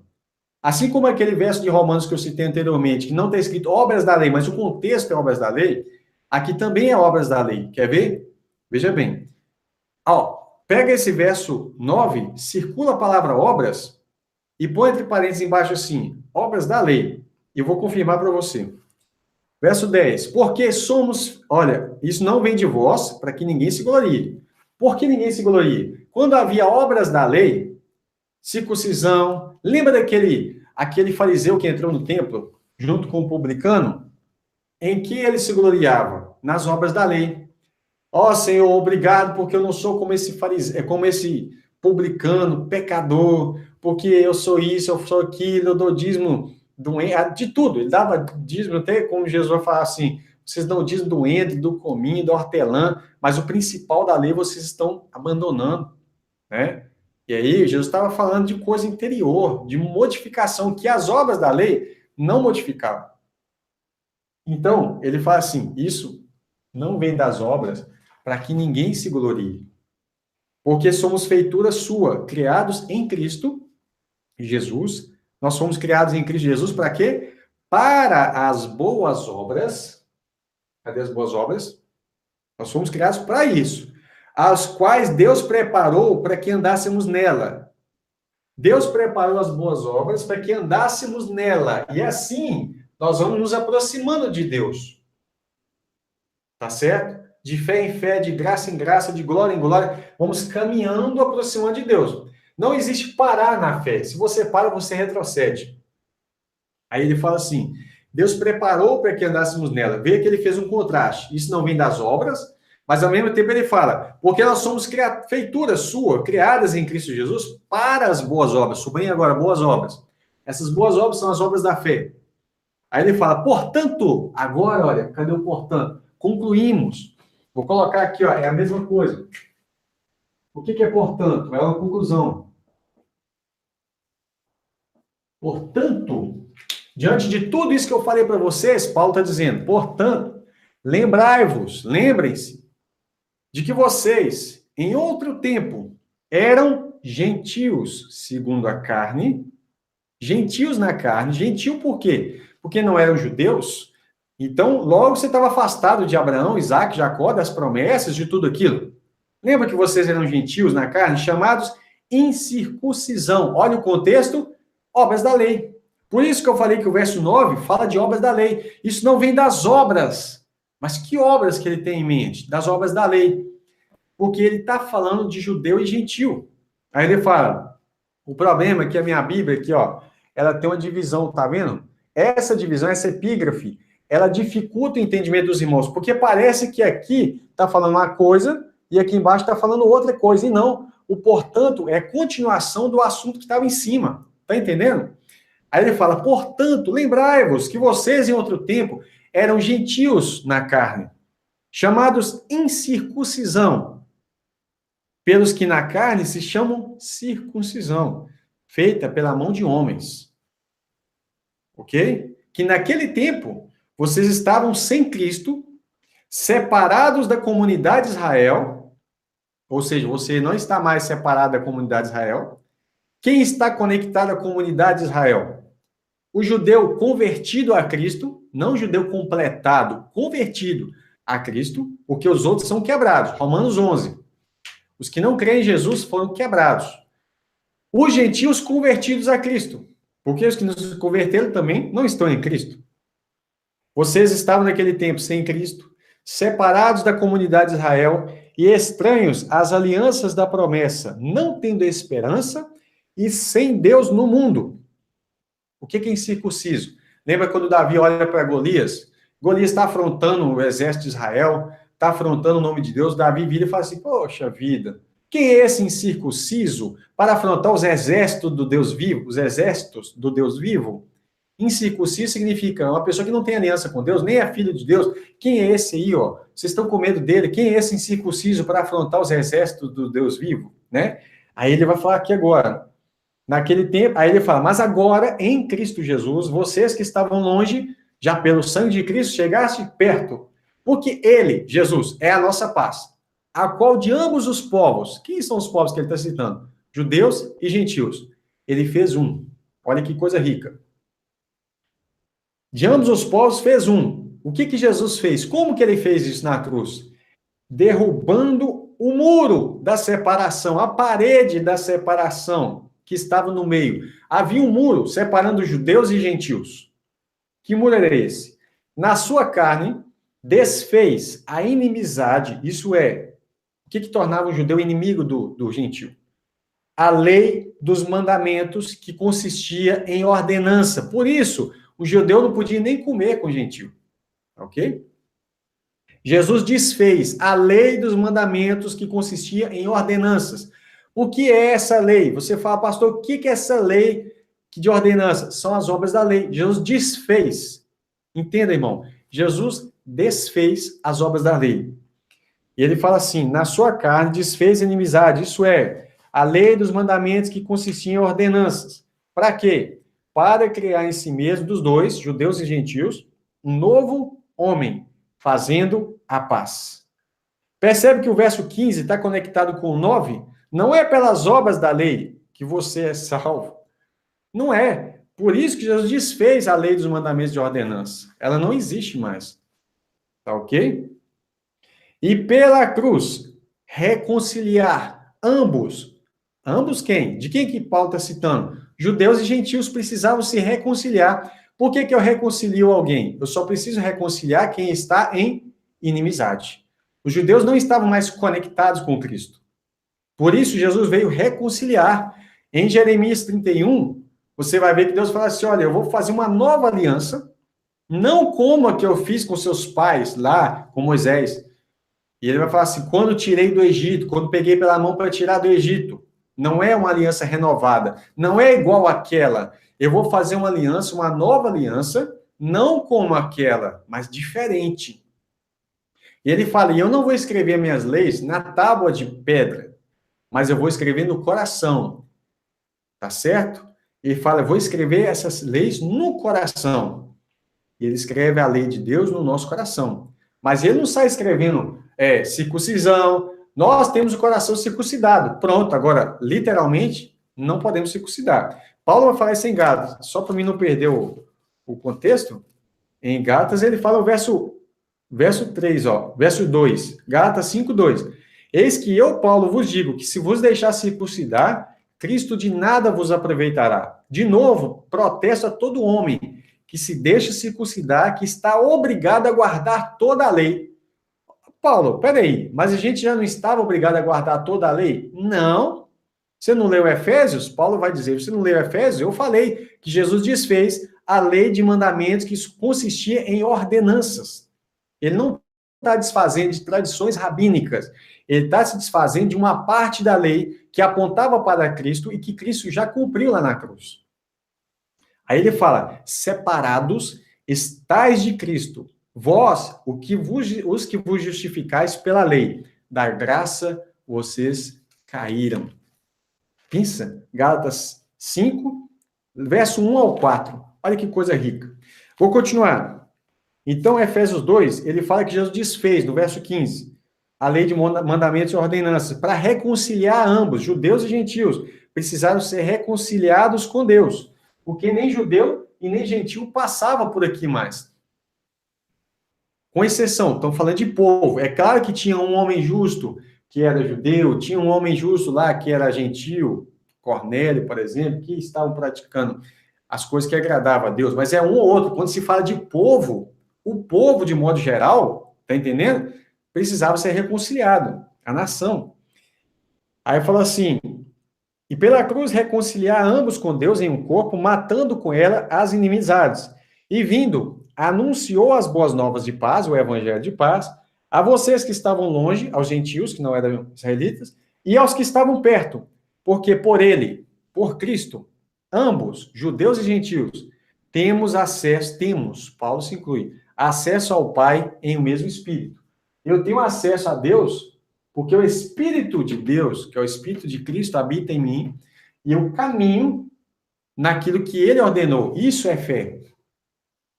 Assim que vocês já não são estrangeiros, nem forasteiros, mas concidadãos dos santos e da família de Deus. Edificados pelas obras da lei? Não. Edificados sobre o fundamento dos apóstolos e dos profetas do Novo Testamento. Ele não está falando dos profetas e dos apóstolos, não. Porque, lembra em Efésios aqui que ele vai falar, Efésios 4:11, que ele deu uns para apóstolos, profetas, não é isso? Então ele fala que nós somos hoje edificados sobre o fundamento dos apóstolos e dos profetas, de que Jesus Cristo é a principal pedra de esquina, no qual todo edifício, que edifício é esse? É o templo do Senhor, a qual Jesus derrubou aquele velho templo que estava lá para as obras da lei e edificam agora para a obra do Espírito, obras da fé. No qual todo edifício bem ajustado, bem unido, cresce para templo santo do Senhor. Templo, sublinha essa palavra aí, irmão. No qual também vós juntamente sois edificados para a morada de Deus em Espírito. Agora, é interessante que ele acabou de falar assim, vocês não são estrangeiros, né? Vocês não eram gentios segundo a carne, mas agora, entenda o contexto, ele volta a chamar eles de gentios por causa do contexto natural. Por essa causa, eu, Paulo, sou prisioneiro de Jesus Cristo por vós, os gentios, de modo geral. Se é que tendes ouvido a dispensação da graça de Deus que me foi dada. Olha agora algo importantíssimo. Como me foi esse mistério manifestado pela revelação. É por causa dessa revelação que em Gálatas 2, Paulo fala que ele subiu em Jerusalém, aonde ele vai contar isso em Atos 15, tá ok? Veja qual a revelação que é. Como me foi esse mistério? Era um mistério, mas Deus revelou isso para ele. Manifestado pela revelação, como antes um pouco vos escrevi. Por isso, quando leres, podeis perceber a minha compreensão do mistério de Cristo. Qual é o mistério de Cristo? O qual, noutros séculos, não foi manifestado aos homens, aos filhos dos homens, mas agora, no tempo de Paulo, tem sido revelado pelo Espírito aos seus santos apóstolos e profetas. Não os profetas do passado, mas agora. Apóstolos e profetas do tempo de Paulo, os atuais. A saber, qual é o mistério? Que os gentios são co-herdeiros, membros de um mesmo corpo, e participantes da promessa em Cristo, pelo Evangelho, do qual fui feito ministro, pelo dom da graça de Deus que me foi dado, segundo a operação do seu poder. Aí ele vai falar o seguinte, eu vou parar por aqui, que tem muita coisa aqui. Mas o que eu queria que você entendesse é o seguinte, o texto de Efésios 2 também não tem nada a ver com o que se aplica na teologia, que ela vai tentar aplicar essa ideia, que você é justificado pela fé sem as obras. Mas o contexto de Efésios 2, é claro que está falando com as obras da lei. E se você acompanhou o primeiro estudo desse vídeo, a primeira parte e essa segunda parte, certamente você entendeu claramente tudo que nós falamos aqui sobre essas coisas, tá? Então, irmão, entenda uma coisa, não existe fé sem obras. E para provar isso, eu vou terminar com uma das cartas, na verdade, um dos livros que também era ignorado, era meio desprezado naquele tempo anterior, como eu estava citando sobre o período da reforma, etc e tal. Apocalipse, abre aí Apocalipse.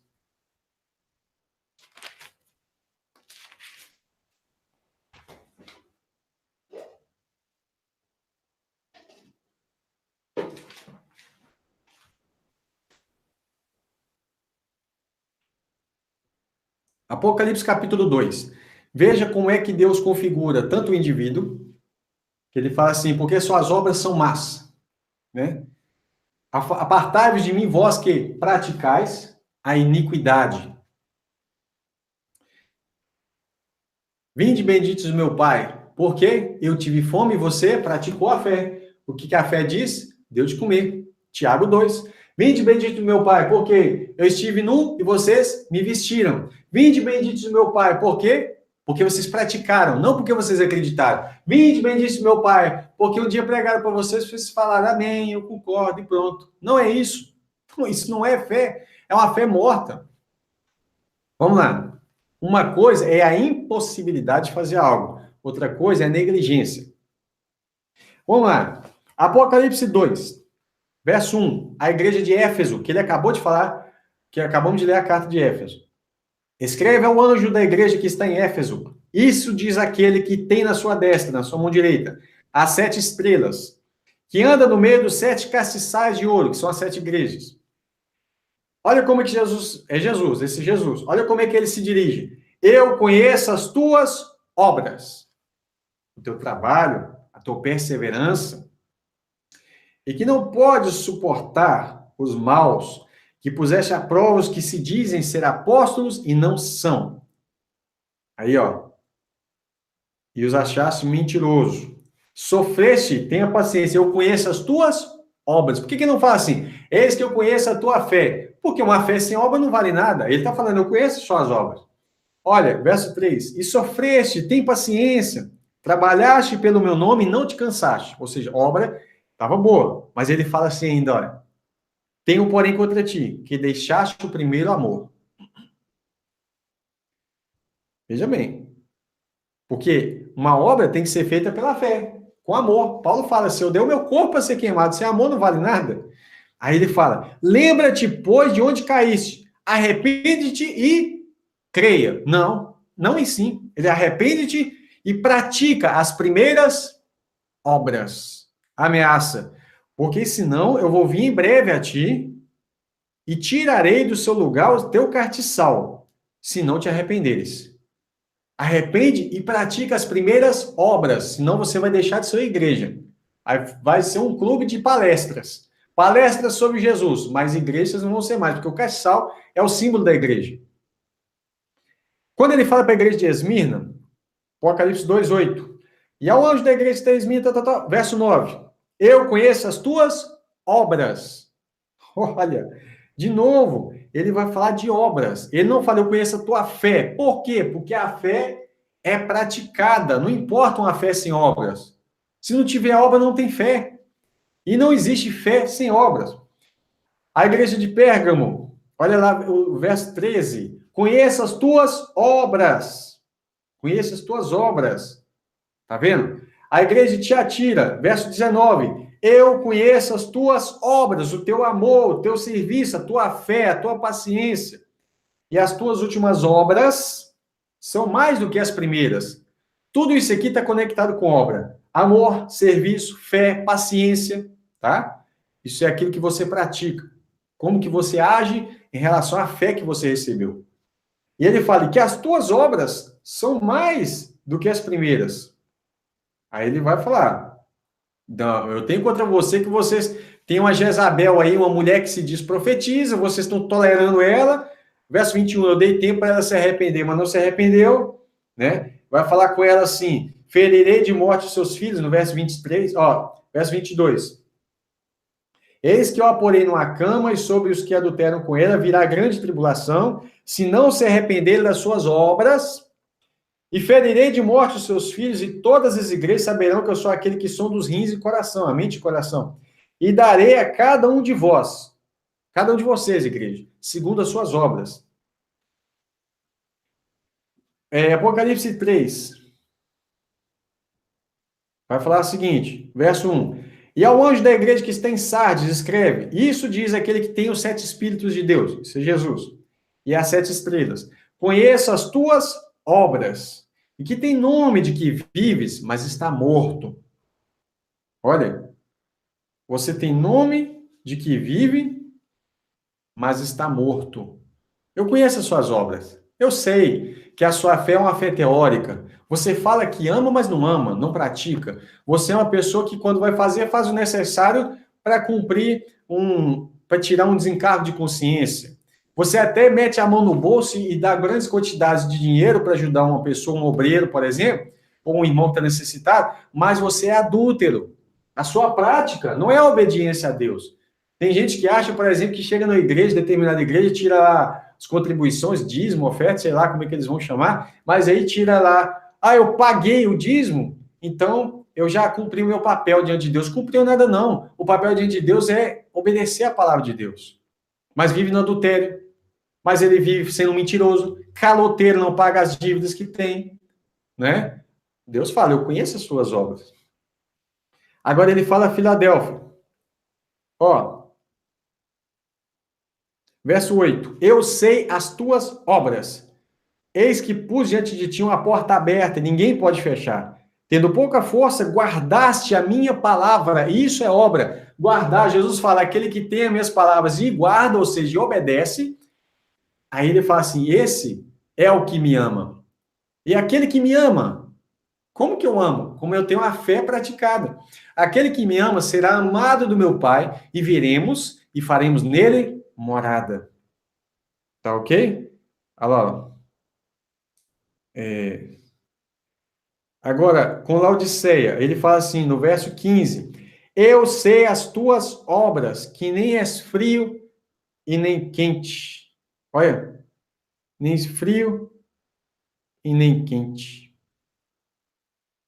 Quem dera fosse frio ou quente. Eu conheço as suas obras. Você não é nenhum nem outro. Você é morno espiritualmente. Aí ele fala assim, porque és morno, e não é frio nem quente, eu vou vomitar você da minha boca.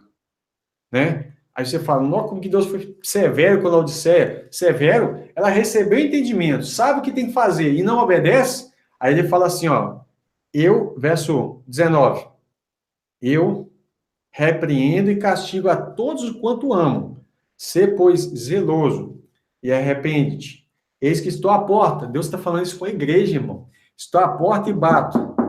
Se alguém ouvir a minha voz, o que a Bíblia faz? Se hoje ouvir a voz do Espírito Santo, é Jesus falando, eis que estou à porta e bato, se alguém ouvir a minha voz e abrir a porta, é você que abre a porta. Ele não arromba a porta, ele não quebra tudo. Você não é obrigado a seguir a Jesus. Se alguém quiser vir após mim, tome a sua cruz e me siga. Entrarei em sua casa, cearei com ele e ele comigo. E ao que vencer, eu concederei que se assente comigo no meu trono, como eu venci e me assentei com meu Pai no seu trono. Jesus sentou no trono de Deus, Pai. Tem gente que fala que não. Não, jamais Jesus sentaria no trono de Deus Pai, porque Deus não divide a glória dele com ninguém. Irmão, presta atenção. Jeová não divide a glória dele com ninguém. Só que tanto o Pai como o Filho é Jeová. Por isso Jesus fala assim, Pai, glorifica-me com a glória que eu tinha contigo antes da fundação do mundo, tá? Mas já estou passando aqui do tema diferente daquilo que a gente tinha proposto, né? Agora, o último verso, para você entender isso aqui.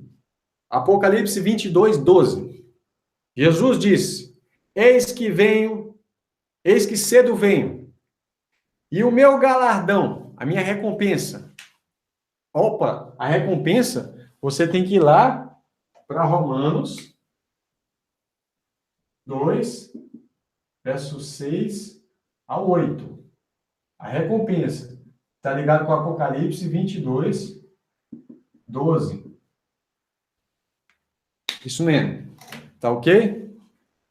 Eis que cedo venho, e o meu galardão, ou a minha recompensa, a retribuição, está comigo. O que é galardão? Não é um prêmio? É. Para dar a cada um segundo a sua fé. É isso? É isso. Por quê? A fé sem obra é nada, mas a obra feita, a obra da fé, ela tem recompensa. Por isso Paulo fala assim, sede firmes e constantes, sempre abundantes na obra do Senhor, sabendo que nenhuma obra é em vão no Senhor. Sabe o que ele está dizendo? Jesus fala, eis que cedo venho, e o meu galardão, a minha recompensa, está comigo para dar a cada um segundo a sua obra. Segundo a sua obra. Aí olha para você ver. Verso 13. Eu sou o alfa e o ômega, que seja Jesus. O princípio e o fim, o primeiro e o último. E também essas palavras são aplicadas ao Pai também e ao Filho. Bem-aventurados aqueles que guardam os meus mandamentos. Sabe o que é guardar? É obedecer. Ah, não, mas eu só acredito, mas não obedeço. Eu sou bem-aventurado. Não é, não. Bem-aventurado aqueles que guardam os seus mandamentos, para que tenham direito à árvore da vida, à vida eterna, e possam entrar na cidade pelas portas. Tá ok? Tinha muito mais coisa para falar, mas hoje não vai dar tempo, que daqui a pouco nós já estamos lá com os nossos irmãos na congregação. Que Deus abençoe. Eu queria ministrar a bênção do Senhor sobre a vida dos irmãos, né? Como ministro do Senhor. Queria falar assim, que Deus abençoe a sua casa. Né? Como Paulo falava com a igreja, assim, claro que eu estou longe de Paulo, nem chegamos aos pés, né, da responsabilidade que esses irmãos tinham, do entendimento que esses irmãos tinham, mas aqueles irmãos que estão ouvindo agora, que estão em Cristo, que são filhos de Deus. A Bíblia fala, nem todo mundo é filho de Deus. A Bíblia diz que, portanto, aqueles que são guiados pelo Espírito de Deus, Romanos 8, 14, os que são guiados pelo Espírito de Deus, esses são os filhos de Deus. Eu creio. Se você está até agora assistindo esse vídeo, é porque o Espírito de Deus foi guiando você, sabe? Foi te dando sede de conhecer mais e mais e mais. Abre a sua Bíblia, confira tudo. Vou deixar você aqui tirar um print, né?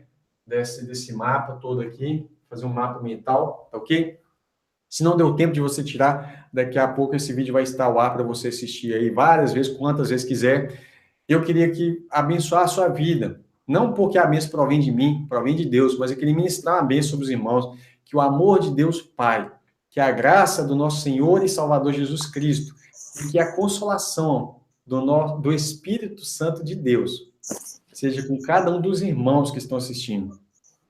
Amém? que você possa confirmar que você tem uma semana abençoada, que você tem um dia abençoado, que você seja abençoado e que o Espírito Santo de Deus possa ir aí onde você está, que ele mora no seu coração, mas que ele possa falar poderosamente a você, que você possa ver tudo isso aqui e saber o privilégio que nós temos de estar conhecendo essas coisas de Deus. Isso é lindo demais. Eu queria passar para o nosso irmão Clodoaldo, encerrar, agradecer ele por todo o suporte que ele tem dado aí. Eu sei que em breve também ele também vai fazer alguns vídeos. Irmãos, ele é uma bênção, eu gosto muito de ouvi-lo, né? Assim como o pastor Rafael também, aprendi muita coisa com eles. E certamente nós estamos compartilhando coisas aqui que é fruto de um diálogo de longos anos, né?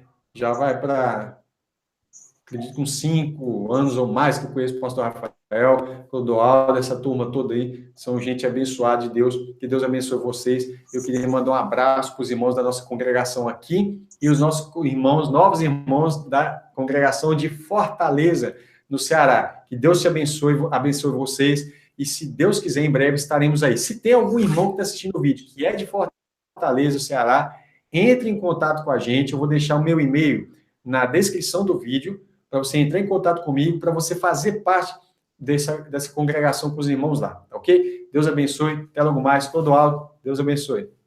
Ô, pastor Felipe, a paz do Senhor. Eu queria, antes de você sair aí, eu queria pedir para você responder uma pergunta aqui de um irmão, que eu fiquei de perguntar no final do vídeo, né? Você tá ouvindo aí, pastor Felipe? Pastor Felipe, cadê você? Pastor Felipe. Pastor Felipe, acho que ele queria tomar água, eu acho. Então, irmãos, muito bom, né? Esse curso, né? Esse conteúdo referente totalmente bíblico, totalmente baseado na palavra de Deus. Pastor Felipe voltou. Então, Pastor Felipe, eu gostaria de compartilhar com você uma pergunta de um irmão, tá? Que ele está aqui conosco, é o Hudson, um abençoado, né? Ele está nos acompanhando aqui, está dedicando o tempo dele aqui para ouvir essa mensagem. Então, eu fiquei de passar a pergunta para você no término quando você terminasse a sua apresentação aí, para não atrapalhasse a sua contextualização do conteúdo aí, tá bom? A pergunta é a seguinte, ele perguntou aqui nos comentários, o que seria obras da lei?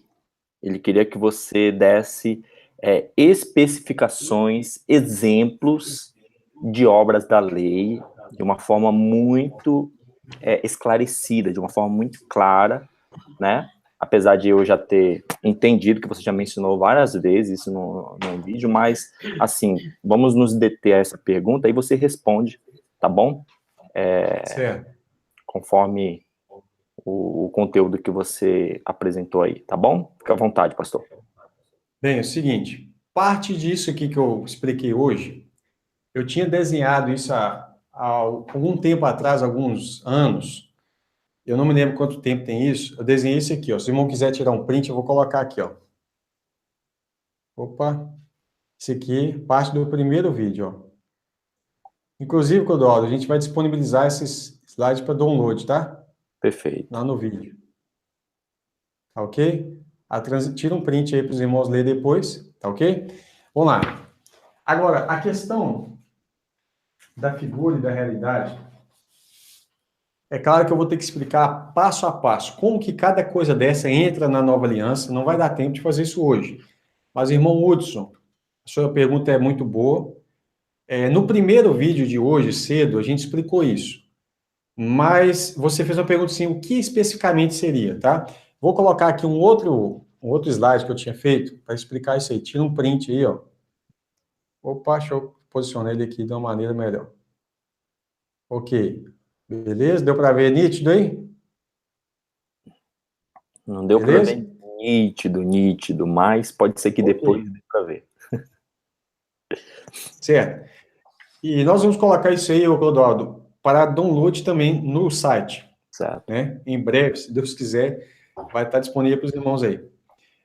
que ocorre? Você viu que há uma figura e uma realidade. A figura é o tabernáculo, é uma sombra, deixa eu deixar aqui perto. O tabernáculo, ele é uma figura aqui que aponta para Cristo, certo?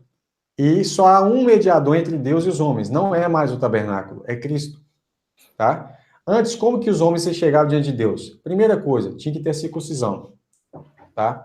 Deus deu aquelas 613 leis, deu a circuncisão, deu os sacrifícios, os sacerdotes, os levitas, etc e tal. Os sacerdotes e os levitas são praticamente a mesma coisa, né? Mas não é a mesma coisa. Vamos lá. Festas religiosas. 3 vezes ao ano os homens tinham que se reunir nas 7 festas do Senhor. Dízimos. Haviam 3 tipos de dízimo, irmão. Pensa bem. Tá? 5 tipos de ofertas. Dias festivos como sábados, lua nova, etc e tal. Essas coisas, incluindo o sábado, que eu vou explicar depois por quê, estão conectados com isso. Se eu falo que eu sou salvo porque eu guardo o sábado, eu não tenho proibição de guardar. Se você falar assim, olha, eu quero guardar o sábado ao Senhor, Paulo fala, se você, um faz diferença entre dia e dia e outro julga iguais todos os dias. O problema é quando eu pego esse dia para me justificar, falar assim, não, eu sou mais santo ou eu recebo mais bênçãos porque eu guardo o dia de sábado. O que Paulo fala em Efésios 1? Que Cristo nos abençoou com toda sorte de bênçãos nos lugares celestiais em Cristo. Se eu estou sendo mais abençoado porque eu guardo um dia tal, ou porque eu deixo de comer algo, eu estou fazendo o quê? Eu estou pegando uma obra da lei, estou trazendo ela para hoje como justificação. Por exemplo, é como se eu escrevesse assim, porque Deus amou o mundo de tal maneira que deu o sábado para que todo aquele que guardar nesse dia não pereça, mas tenha vida eterna. É isso que a Bíblia diz? Não. Jesus vai dizer assim, olha que interessante.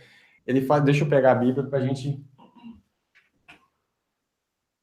Eu não vou entrar no contexto agora, por questão de tempo mesmo, né? Mas a gente vai fazer um estudo sobre sábado, tá? O que significa sábado? Não é descanso? Não é repouso? A palavra sábado não significa 7º dia, ela significa repouso, descanso. Entretanto, a gente sabe que Deus, em Êxodo 20, ele dá os mandamentos, e lá ele insere o sábado, dizendo o seguinte, olha, é interessante que todos eles estão ali, mas Deus dá uma justificativa do porquê, é no 4º mandamento, que é o sábado. Mas no 5º, que é honrarás teu pai e tua mãe, é um mandamento onde Paulo vai apontar em Efésios o seguinte, honra teu pai e tua mãe, porque esse é o primeiro mandamento com promessa. Por que o primeiro com promessa vem depois? A gente vai entender isso também. Só vou dar uma passada rápida.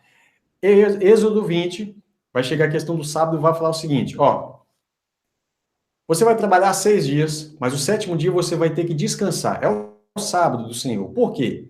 A motivação. Porque Deus fez o mundo em 7 dias e no 7º repousou. Ok?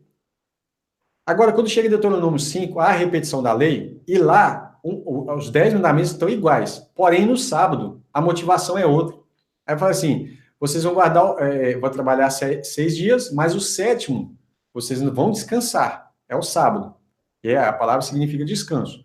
Por quê? Já não é por causa dos dias da criação. O motivo é outro. Porque e vai descansar você, seus servos, suas servas, animais e tudo. Porque vocês vão lembrar de que vocês foram escravos no Egito. Escravo não tem descanso. Ele trabalha todos os dias sem descanso. Então lembrarão que eu tirei vocês do Egito, etc e tal. E a Bíblia vai dizer que o sábado é um sinal da aliança entre Deus e os filhos de Israel. Olha, que está falando segundo a carne. É um sinal da aliança entre vós, entre eu e os filhos de Israel, nas suas gerações. Então, o que vai acontecer? Aí a pessoa diz assim, mas a gente não é Israel hoje? Somos sim, mas qual é o sinal da aliança? É o sangue de Cristo, tá certo? Jesus chega aqui e fala assim, Mateus 11, 20. Vinde a mim todos vós que estáis cansados, escravos, trabalhando o tempo todo. Fica cansado, lembra? E oprimidos. Como é que o povo de Israel estava no Egito? Cansados e oprimidos. E eu vos aliviarei. Olha, tomai sobre vós o meu jugo e aprendei de mim que sou manso e humilde de coração. E encontrareis descanso para as vossas almas. Não é descanso do corpo, mas descanso para as vossas almas. O que isso tem a ver com o sábado? Continua lendo. Porque o meu jugo é suave e o meu fardo é leve. Naquele tempo, passou Jesus... Ah, pastor, mas aí já é outro capítulo. O que ocorre é que o texto ele é corrido, ele não é dividido por capítulos e versículos. É um texto inteiro. Naquele tempo, passou Jesus pelas searas. Cadê o sábado? Vamos lá. Passou Jesus pelas searas em um sábado. Então, seus discípulos, tendo fome, começaram a trabalhar. Começaram a colher espigas e a comer. E os fariseus, vendo isso, dispersaram-se. Eis que os teus discípulos... Olha o que eles disseram. Disseram, né? E os fariseus, vendo isso, disseram-lhe: eis que os teus discípulos fazem o que não é lícito fazer num sábado. Olha, por isso, Jesus vai conversar com eles, vai falar muita coisa, né? Verso 5 vai falar o seguinte: vocês não têm lido a lei, que aos sábados os sacerdotes no templo trabalham, eles violam o sábado e ficam sem culpa? Aí ele vai falar, mas aí eles vão dizer, mas aí está trabalhando, fazendo a obra de Deus no templo. Mas aí os discípulos não estavam fazendo isso, eles estavam comendo, né? Aí ele fala, pois eu vos digo que aqui está quem é maior do que o templo. Que relação tem o templo com o sábado? Toda a relação, tá? E aí eu vou mostrar isso no vídeo do sábado.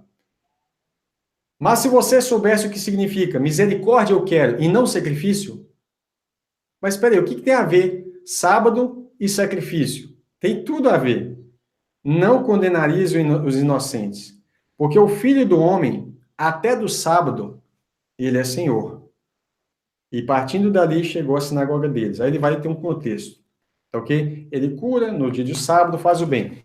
Aí o que ocorre, irmão?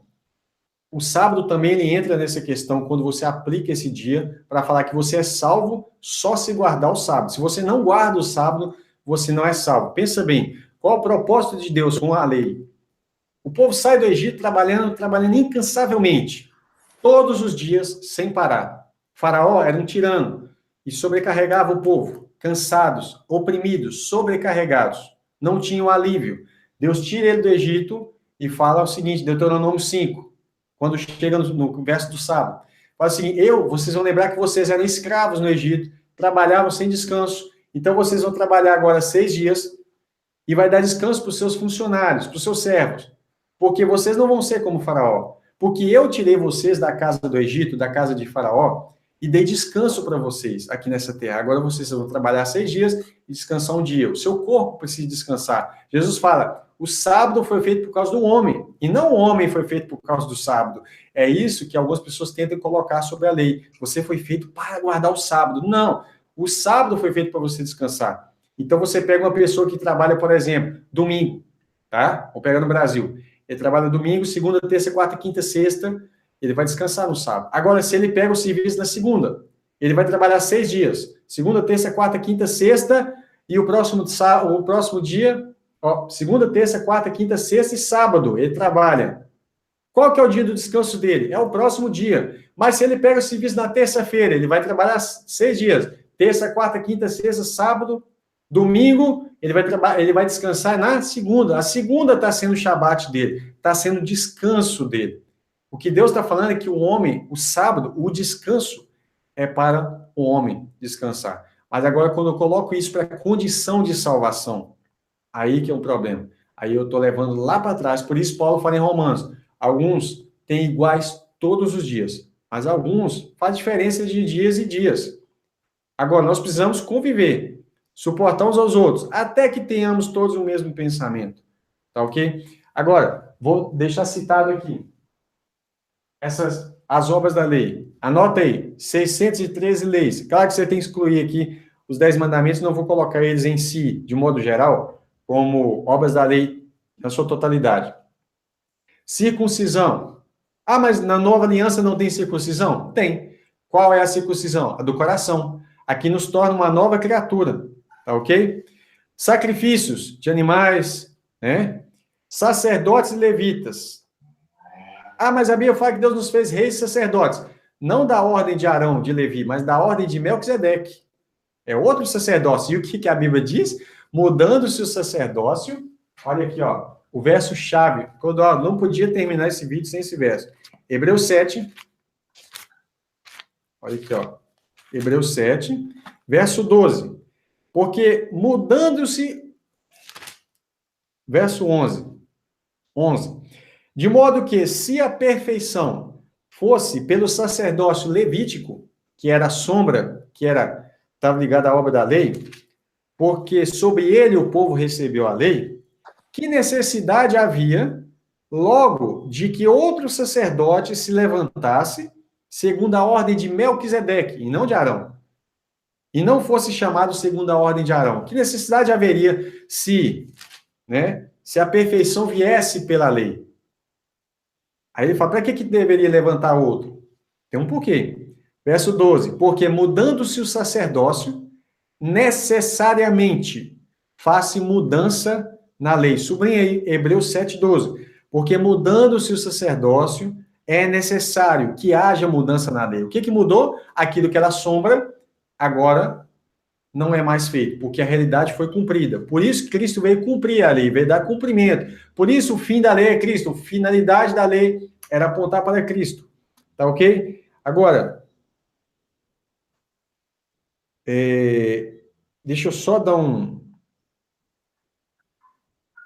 Ó, no capítulo 8, verso 13, dizendo-se nova aliança, envelheceu a primeira. Ora, o que está tornado velho, lembra do período da transição das alianças? O que está tornado velho e se envelhece está perto de acabar. Tá ok? Então, vou continuar aqui. O que mais seriam obras da lei? As festas religiosas. Pastor, eu pratico as obras da lei porque eu preciso continuar praticando isso aí para ser salvo, para ser abençoado, etc e tal. Não pratique. Isso aí é obra da lei. Ah, mas se a gente quiser fazer isso com a finalidade pedagógica, ok, podemos fazer uma na comunidade, vamos fazer a festa de tabernáculos, vamos estudar, meditar nela, fazer para fins didáticos, sim, mas o cuidado para a gente não cair no engano de fazer isso frequentemente e começar a colocar na mente dos nossos filhos que isso é uma necessidade para a salvação. E mesmo assim, fins pedagógicos é fazer como um teatro, não fazer como culto, tá ok? Isso é obra da lei. Os 3 tipos de dízimo. Um dia eu quero falar, eu já tenho um estudo sobre dízimo aí, mas eu quero explicar essa questão detalhada. 5 tipos de ofertas. Tudo isso era obra da lei, né? Você tinha lá a oferta da pacífica, você tinha holocaustos e tudo mais, né? Os dias festivos, tanto sábado como lua nova, que era a cabeça dos dias, tá? Então, eu não sei se ficou claro para o irmão anotar, mas naquele print vai dar para ele entender. Agora, veja bem.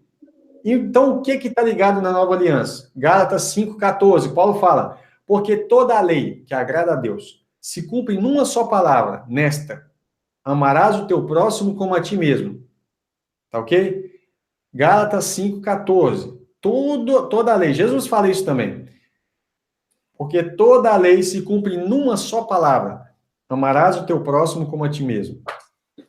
Tiago 2,8. Todavia, se cumprides conforme a Escritura, a lei real. Olha eles aplicando a lei.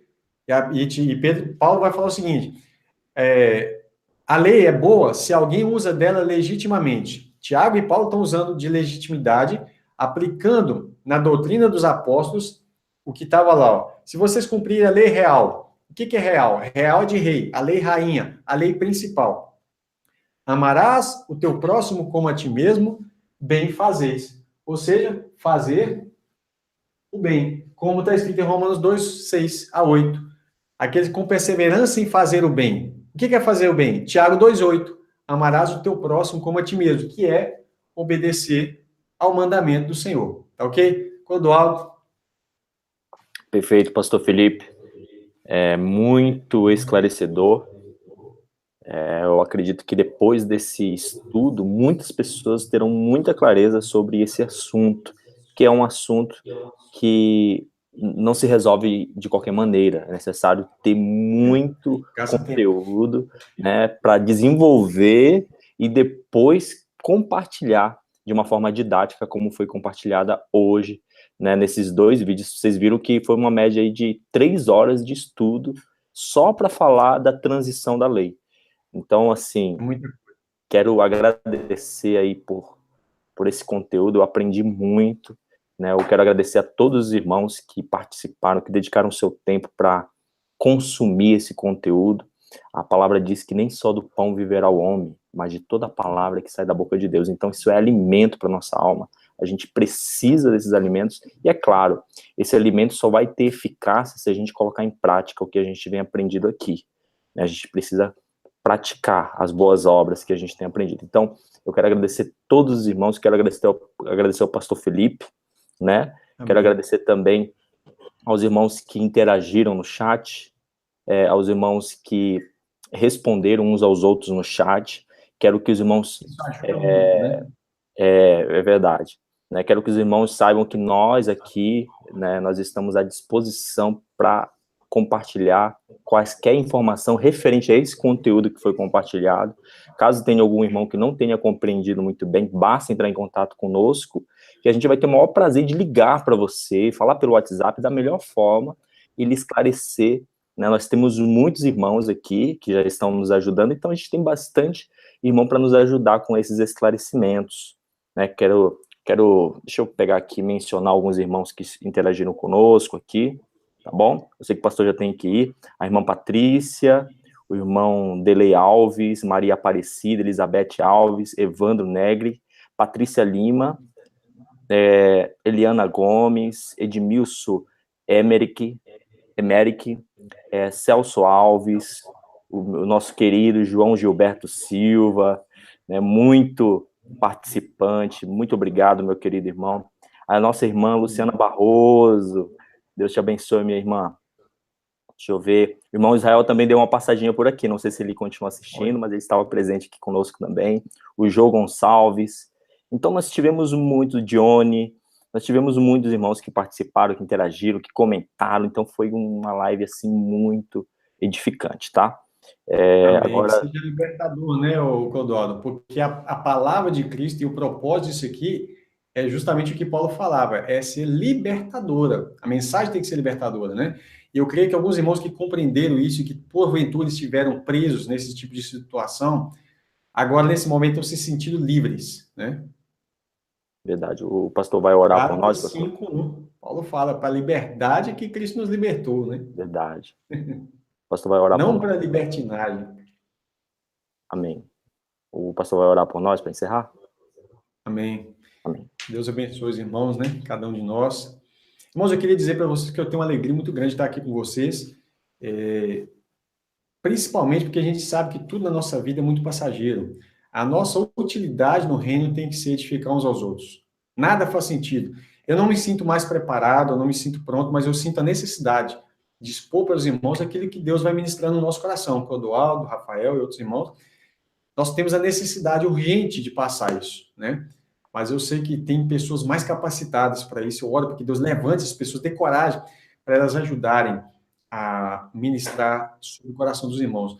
Eu me sinto feliz com a presença dos irmãos todos que foram citados aí, e outros que não foram citados, que não participaram, mas que estão atentos, né? Que Deus abençoe a vida dos irmãos, amém?